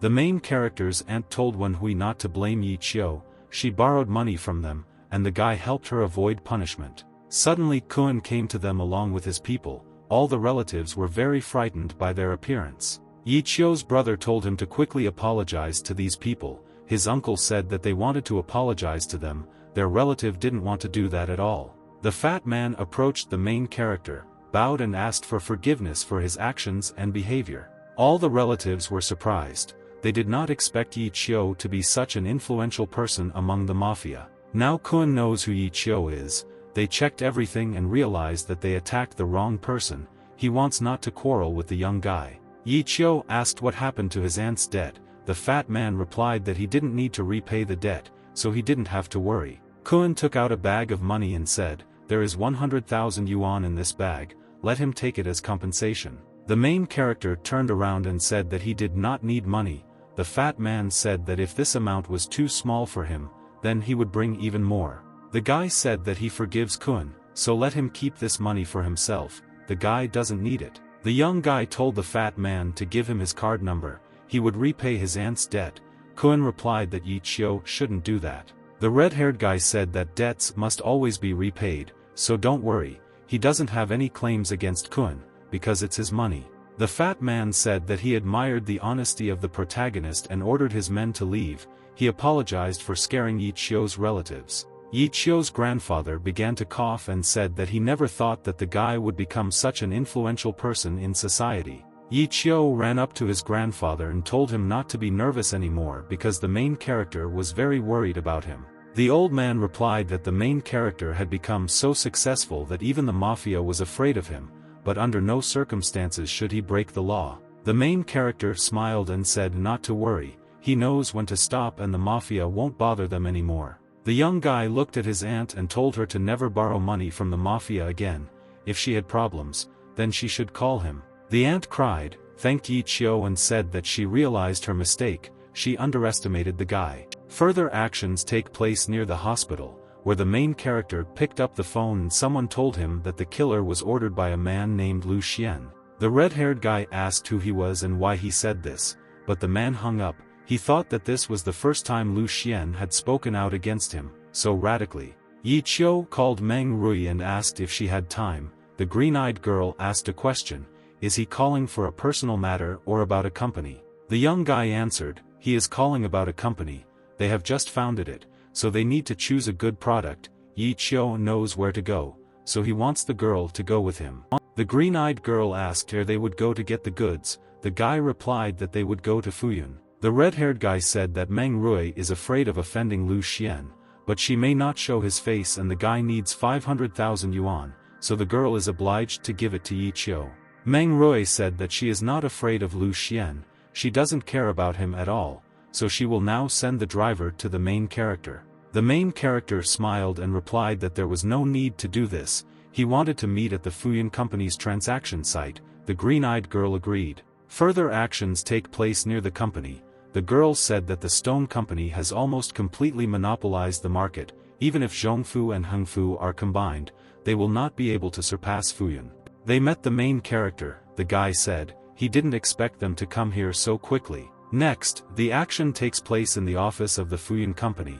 A man came to Lu Xian and told him that Meng Rui was now in their area for stone transactions. Lu Xian turned around, looked at the guy and asked him if she came alone or with someone. The guy approached him, gave his phone number and said that there were 2 more people next to the green-eyed girl. The purple-haired guy took the phone, looked and saw Yi Qiu.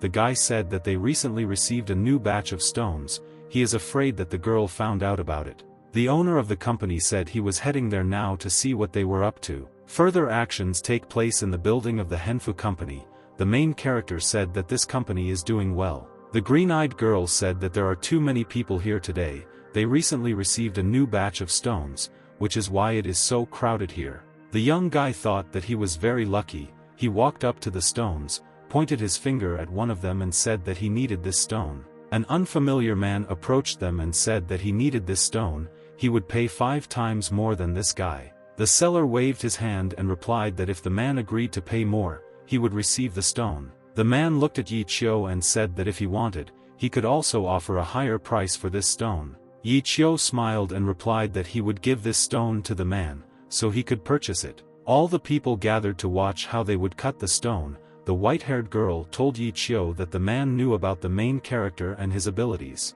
The red-haired guy replied to the green-eyed girl that this man was just an employee of this company. Meng Rui said that Lu Xian knows that they are here and he definitely sent this person so that they could not buy the stones. Now Yi Qiu will not succeed. At this time, the man called Director Lu and said that they were following their instructions. The first stone paid off the costs very well. Lu Xian replied that this was very good. He ordered to keep an eye on them and that the man would not allow them to buy good stones. The red-haired guy pointed his finger at the stone and said that he wanted to buy it. As a man in a blue jacket watched, the stranger came up and said that he was paying 5 times more for this stone because he needed it more. The seller began to cut the stone. The people who watched this said that they had found a precious stone again. The stones from the Fuyun company are simply wonderful. The guy leaned over and whispered to Meng Rui that they should go that way, but they need to act very quietly. They walked away. The young guy looked around and was surprised that he did not follow them. The main character ran up to the stone seller and quickly began pointing with his fingers which stones he needed. But they were stopped by a man. He said that he needed the stones that the young man had chosen. He would pay 20,000 yuan. Yi Qiu said that he would pay another 10,000 on top, but the man smiled and said that he would still pay more than this young man was offering. The young guy got angry and asked the man if he was stopping him on purpose so that he wouldn't buy stones. The man replied that this was fair competition, nothing personal, and what the guy wanted, he simply had more money than Yi Qiu. The red-haired guy said, now he will learn what real fair competition is. He told the girls that they were leaving. They started to run away. The man noticed this and told the seller to cut these stones for him, and he would return soon. The main character told the girls that they needed to run faster to get away from this man, and then quickly buy good stones. The guy ran to the seller and told them to quickly sell them the stones he was pointing at. The green-eyed girl started laughing and said that buying stones had never been so funny. She wouldn't believe it if Meng Rui told him this. Yi Qiu said that this competitor motivates him to do even better. he ordered the saleswoman to work faster because he is in a hurry. But suddenly a man came running and told the saleswoman to wait a little, he would pay twice as much. The young guy grabbed the man's shirt and said that he was against him, so Yi Chio would hit him now. The girls decided to calm down the main character so that he would not have problems, but the guy was very angry and wanted to beat the man. The man shouted for Yi Chio not to hit him, because he would call the police or security. This made the guy even more angry. The main character pushed the stranger and said that he would not touch him for now, so he could do what he wanted. He turned around and said that the man was very tired, they needed to take advantage of this and buy as many stones as possible. The girls and the guy ran again. The stranger noticed this and told the saleswoman to cut these stones for him, and he would catch up with him. They stopped and the main character asked the green-eyed girl if she could see him. Meng Rui pointed her finger and replied that the guy should look there. There was a man sitting on that side. He could no longer continue to run after the young guy and he felt very bad. Yi Chio smiled and said, this man regretted that he decided to race with him, but they needed to run further. A young guy came and pointed his finger at the stones he wanted to buy. The girls just watched it. The saleswoman said that the main character collected stones worth 6,300,000 yuan. The main character waved his hand and said that he would pay for all this with a card, after which he asked whether any papers needed to be signed. Meng Rui told Yi Chio not to worry, the man was so tired that he couldn't even stand up, these stones already definitely belonged to them. But suddenly another man approached them and said that he would pay 8 million for all the stones that the guy chose. The man smiled, thanked the guy and said that thanks to the main character, he will now become a millionaire. The red-haired guy said that they should leave here. He was very angry with Hengfu's company. The stranger told them not to rush to leave. He had not yet fully thanked Yi Chio. He wanted to pay the guy 200 yuan for trying so hard. The guy said that he would take them now. The man said, now he was richer than before and laughed. After that, they brought stones and the man wanted to cut them on the spot. Many people gathered who were surprised that he bought so many stones at once. A guy came up to them and said that Director Meng Rui took the time to come here. They looked at him. The green-eyed girl replied that she didn't have much time, but she saw that the guy was worth learning the art of managing female workers. Lu Xian asked a question. They came secretly to learn from him. If the girl wants, he can only teach her in private. The girl replied that today she had already gained the experience she needed. It was worth it to come here, so she had nothing more to learn from him. The purple-haired guy replied that she won the verbal battle, but with her help he selected the best stones. Lu Xian thanked them for the easy profit. Meng Rui asked why he thought that she helped him achieve profit, after which the girl asked the guy a question.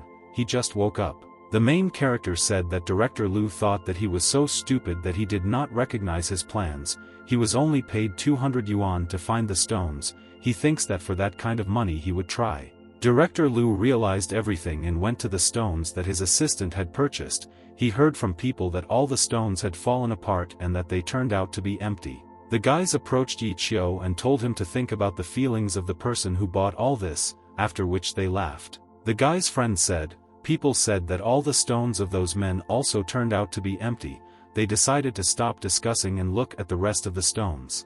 The red-haired guy said that there are probably no good stones here at all. 34 stones have already turned out to be empty. Are all the stones here fake?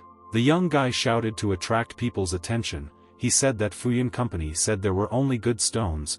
They lied to him, but he heard that there were no such cases in Hengfu Company. Lu Xian was very angry. He realized that the main character just wanted to turn people against his company. Yi Chio shouted that Director Lu began to threaten him for his truthful words, so he would not buy stones from him. He would rather go buy from Hengfu. All the people left. Lu Xian approached the main character and said that Zhonghai City is not that big, so the guy should walk the streets very carefully.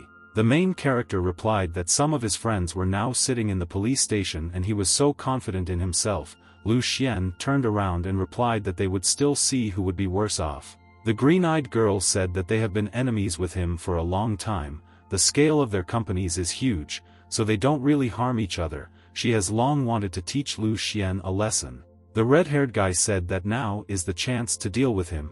If now he is the enemy of Director Lu, then his company is over. The guy went and said that now he needs to work. He wants to collect as much goods as possible. Further actions take place on the street. where the main character helped the loaders pull stones from the trailer. Meng Rui looked at Su Qing and asked that this batch only contained emerald rocks. Yi Qiu replied that there are completely different rocks here. He took only the best stones, leaving only those that would not pay off. The white-haired girl waved her hand and said that Fuyun Company's reputation had suffered greatly this time. The young guy was very tired of unloading the trailer with stones. A red-eyed girl approached Yi Qiu and said that let the workers unload the goods, the main character will unload more stones than them.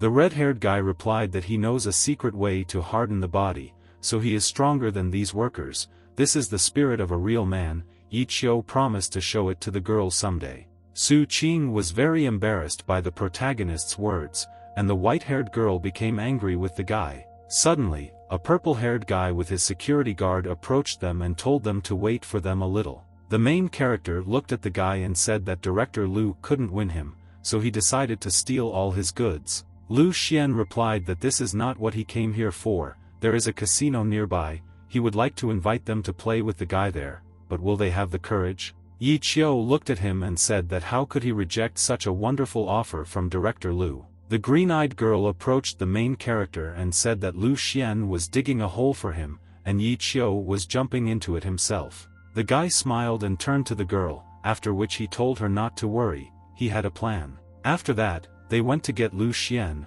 The white-haired girl said, if Yi Qiu is so gambling, then she will limit him. Meng Rui will only give him 1,000,000 yuan. The red-haired guy replied that the girl should not worry, he doesn't need to give anything, he has his own 1,000,000 yuan. Then the action continued in the casino. They joined him, and Lu Xian told them to sit down in their seats. Meng Rui looked at Lu Xian and said that she doesn't know how to play, so the main character will play instead. Lu Xian agreed with the girl and asked the main character what they would play today. Yi Qiu replied that if he wants the red-haired guy to choose, then if Director Lu doesn't mind, then they can play dice. It's the simplest game. They sat down at the table and the purple-haired guy said if everyone is ready, then they start playing dice. The main character said that he wants to change the dice because he doesn't trust him after he cheated while buying stones. Su Qing went and bought a new bone, and then brought it to the young guy. He thanked her for it. The red-haired guy said that the girl should give these bones to Lu Xian.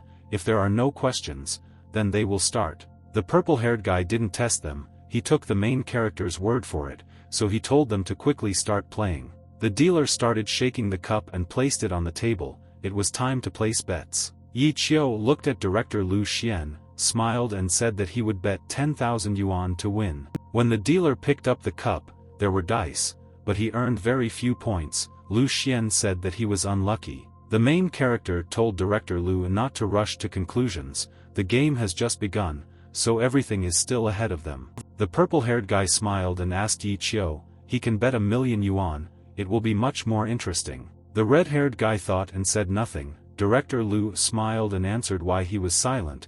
Is such a coward worthy of being called a man? The young guy asked that Lu Xian won the first game, and already imagined himself as a winner. Since he wants, the main character will bet 1,000,000. The white-haired girl touched Yi Qiu's shoulder and told the guy to calm down and play with a cool head. The guy told the green-eyed girl not to touch him. Everything was fine with him. She was surprised at this behavior of the main character. Meng Rui got angry and wondered why he was behaving this way. The excitement got to his head. He was about to lose everything, and then the girl would scold him. A little time passed and the main character lost again. The red-haired guy could not understand how this was possible. Lu Xian looked at the guy and said that he had already lost 1,010,000, he could lend him some money. Yi Qiu got very angry and said that he had money. A red-eyed girl came up to him and told him to stop playing.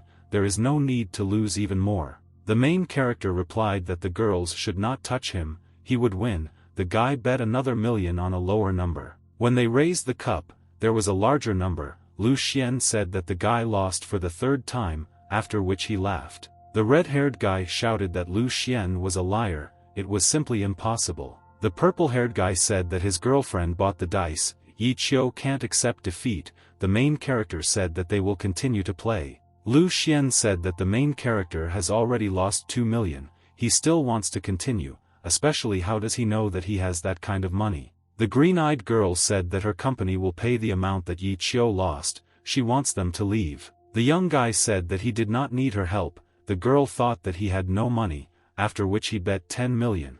If he did not have enough money, then Yi Qiu promised to cut off his hand.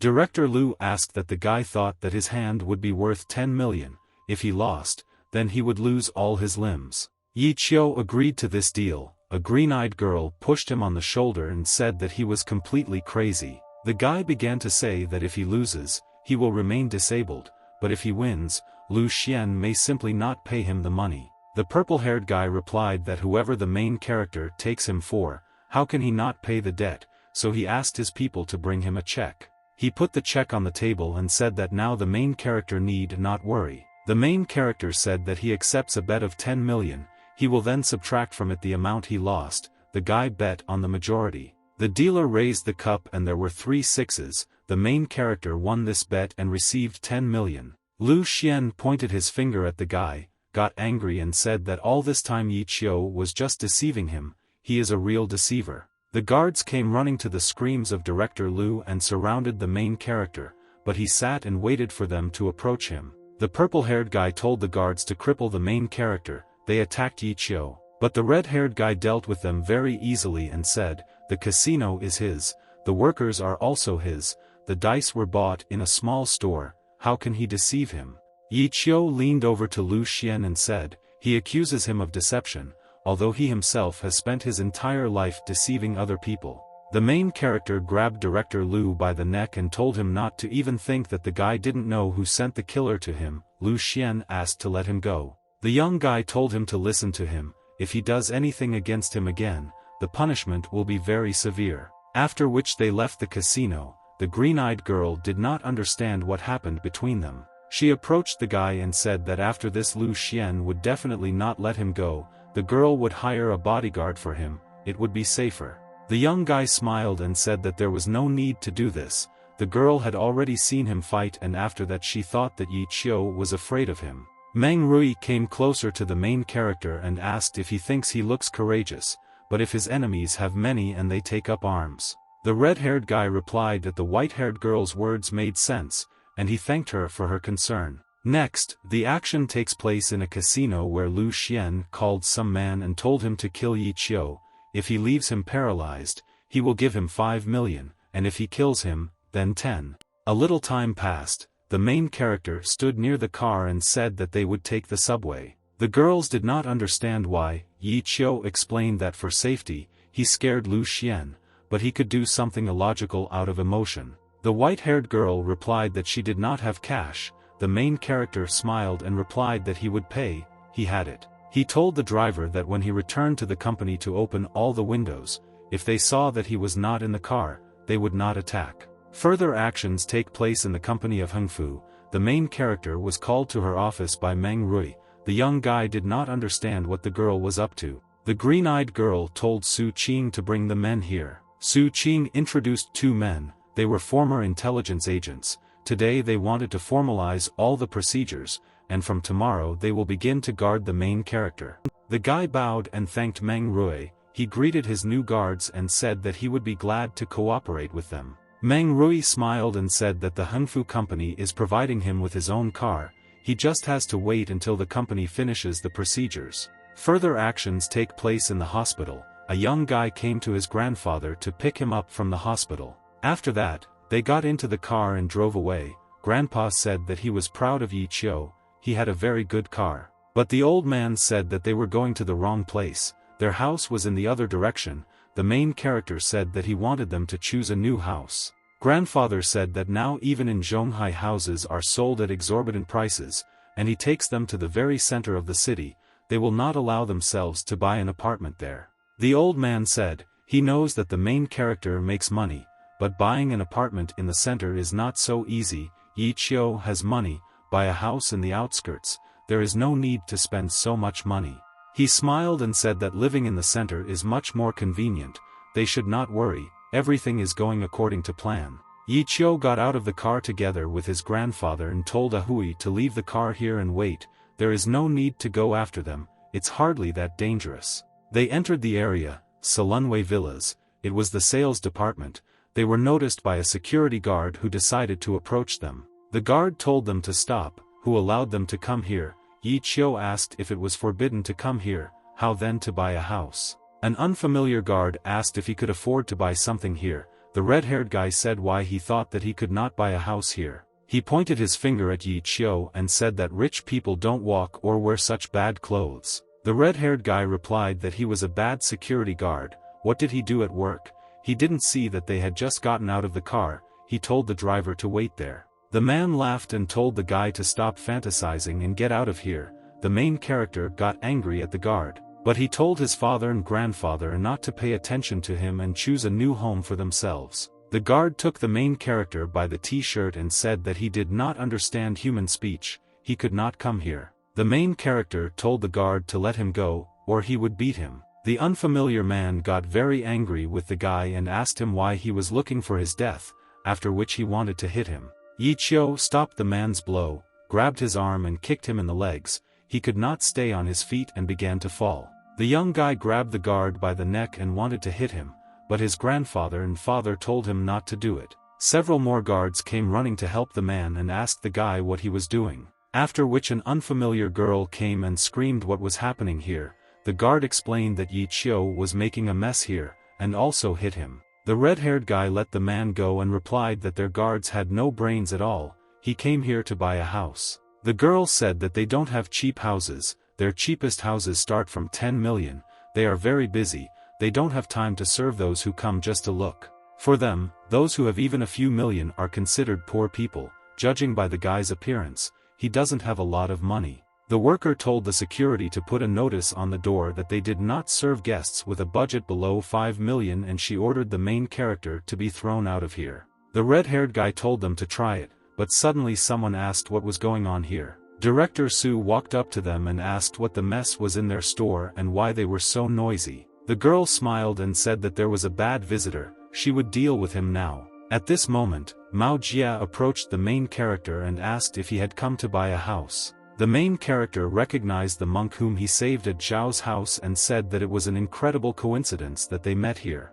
The young guy introduced Mao Jia to his relatives. He explained that they had come to buy a house while sitting. Director Su and the girl were shocked that Mao Jia knew this guy. The guy with green hair asked, these people wanted to beat him up and drive him out of the store. Mao Jia shouted, Su Liang, these are his employees, they didn't care about the business at all, why are they kicking out customers? Su Liang was scared and said that she would explain everything, but there was no need to fire her. The man told the girl not to explain anything, but simply to apologize to Master Mao and Yi Qiu. The girl came up, bowed and began to apologize, after which she said that it was her fault, she hoped that the guy would forgive her. Yi Qiu sighed and said that there was no need to do this, he had no reason to be angry with this girl. He explained that you shouldn't judge a person by their appearance, the guy doesn't know what ethics their company has, but if his company had employees like that, he would fire them right away. The blue-eyed man asked why he was paying them a lot of money,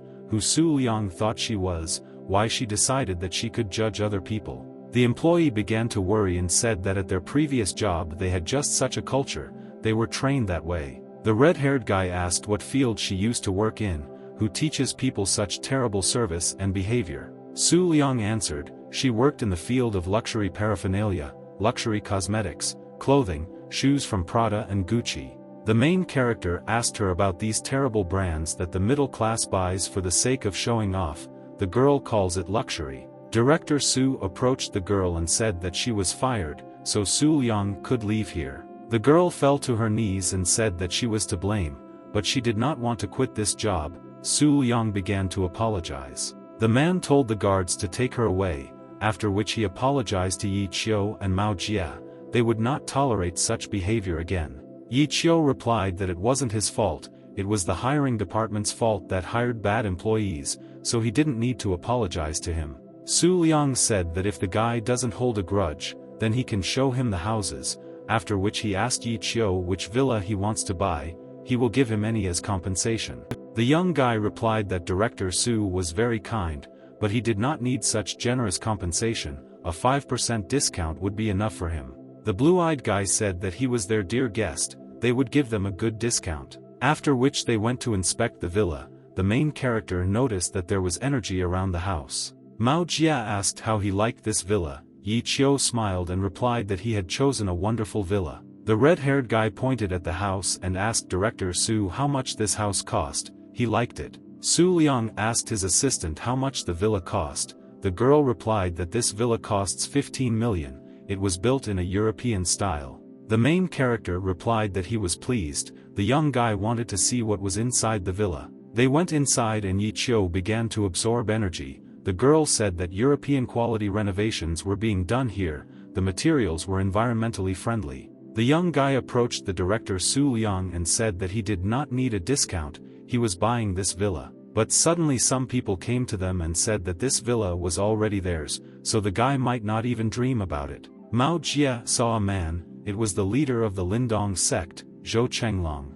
The monk approached them and said that his master already wants to buy this villa, the price has already been set, so he is already considered the buyer. The green-eyed guy replied, they know who he is, they would first find out before talking to him like that. Su Liang bowed and said not to be angry, he is ready to find him a better villa and a better location and a cheaper price. The stranger replied that he did not understand him, but he said that he needed this particular villa. Yi Qiu said that he doesn't care who he is, the villa is his and this is not discussed, so the guy should leave. The guy replied that Yi Qiu should not test his patience, otherwise he will regret it, soon he will ask for forgiveness from him. The red-haired guy said that if he didn't leave now, then it would be the green-eyed guy who would ask for forgiveness. The blue-haired man smiled and told them not to be angry, they should sit down and discuss everything. The green-eyed guy replied that if he does not sell him the villa, then from tomorrow his company will begin to go bankrupt, he will forbid him to trade and will make sure that no one else lives here. Su Liang said that Yi Qiu heard him, if he doesn't sell this guy a villa, then his business will come to an end, if the main character gives up this villa, then he will give him two. The main character said since they both want to buy this villa, then he wants to organize a competition, the winner will get the villa. Bai Meng agreed. The young guy said that the green-eyed guy would decide what the competition would be like. A man came up to Bai Meng and whispered something in his ear. Bai Meng smiled and told the man not to worry, he would definitely not lose this argument and the villa would be his. He answered the main character, he wants to play straight flush with him, he has 5 chips in his pocket for each, the one who takes all the chips will win. The red-haired guy agreed and sat down to play with Bai Meng. They began to play. They began to be dealt cards. The main character threw chips on the table and said that now he would find out who would win. The green-eyed guy began to think, Yi Qiu has a couple of queens, he has one little thing now, if he doesn't fight back now,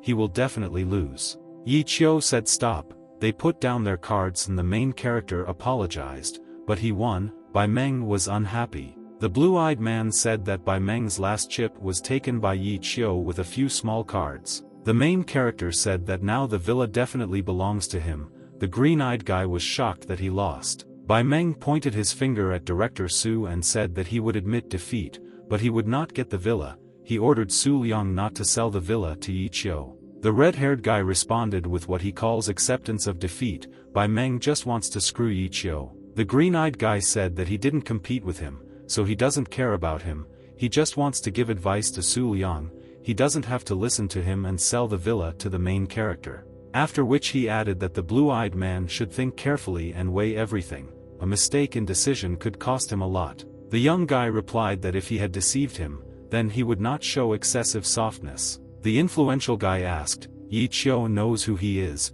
it's better to quickly find out about his identity, so that before he dies, he understands who his killer is. Yi Qiu replied that Bai Meng is just intimidating him now, but he himself is nothing, he thinks that his family will allow him to do any actions in this city. Bai Meng said, he just needs them to listen to him, don't make him angry, otherwise the consequences will be very scary. The main character sat down on a chair and replied that enough words were enough, let him show him how terrible the consequences would be.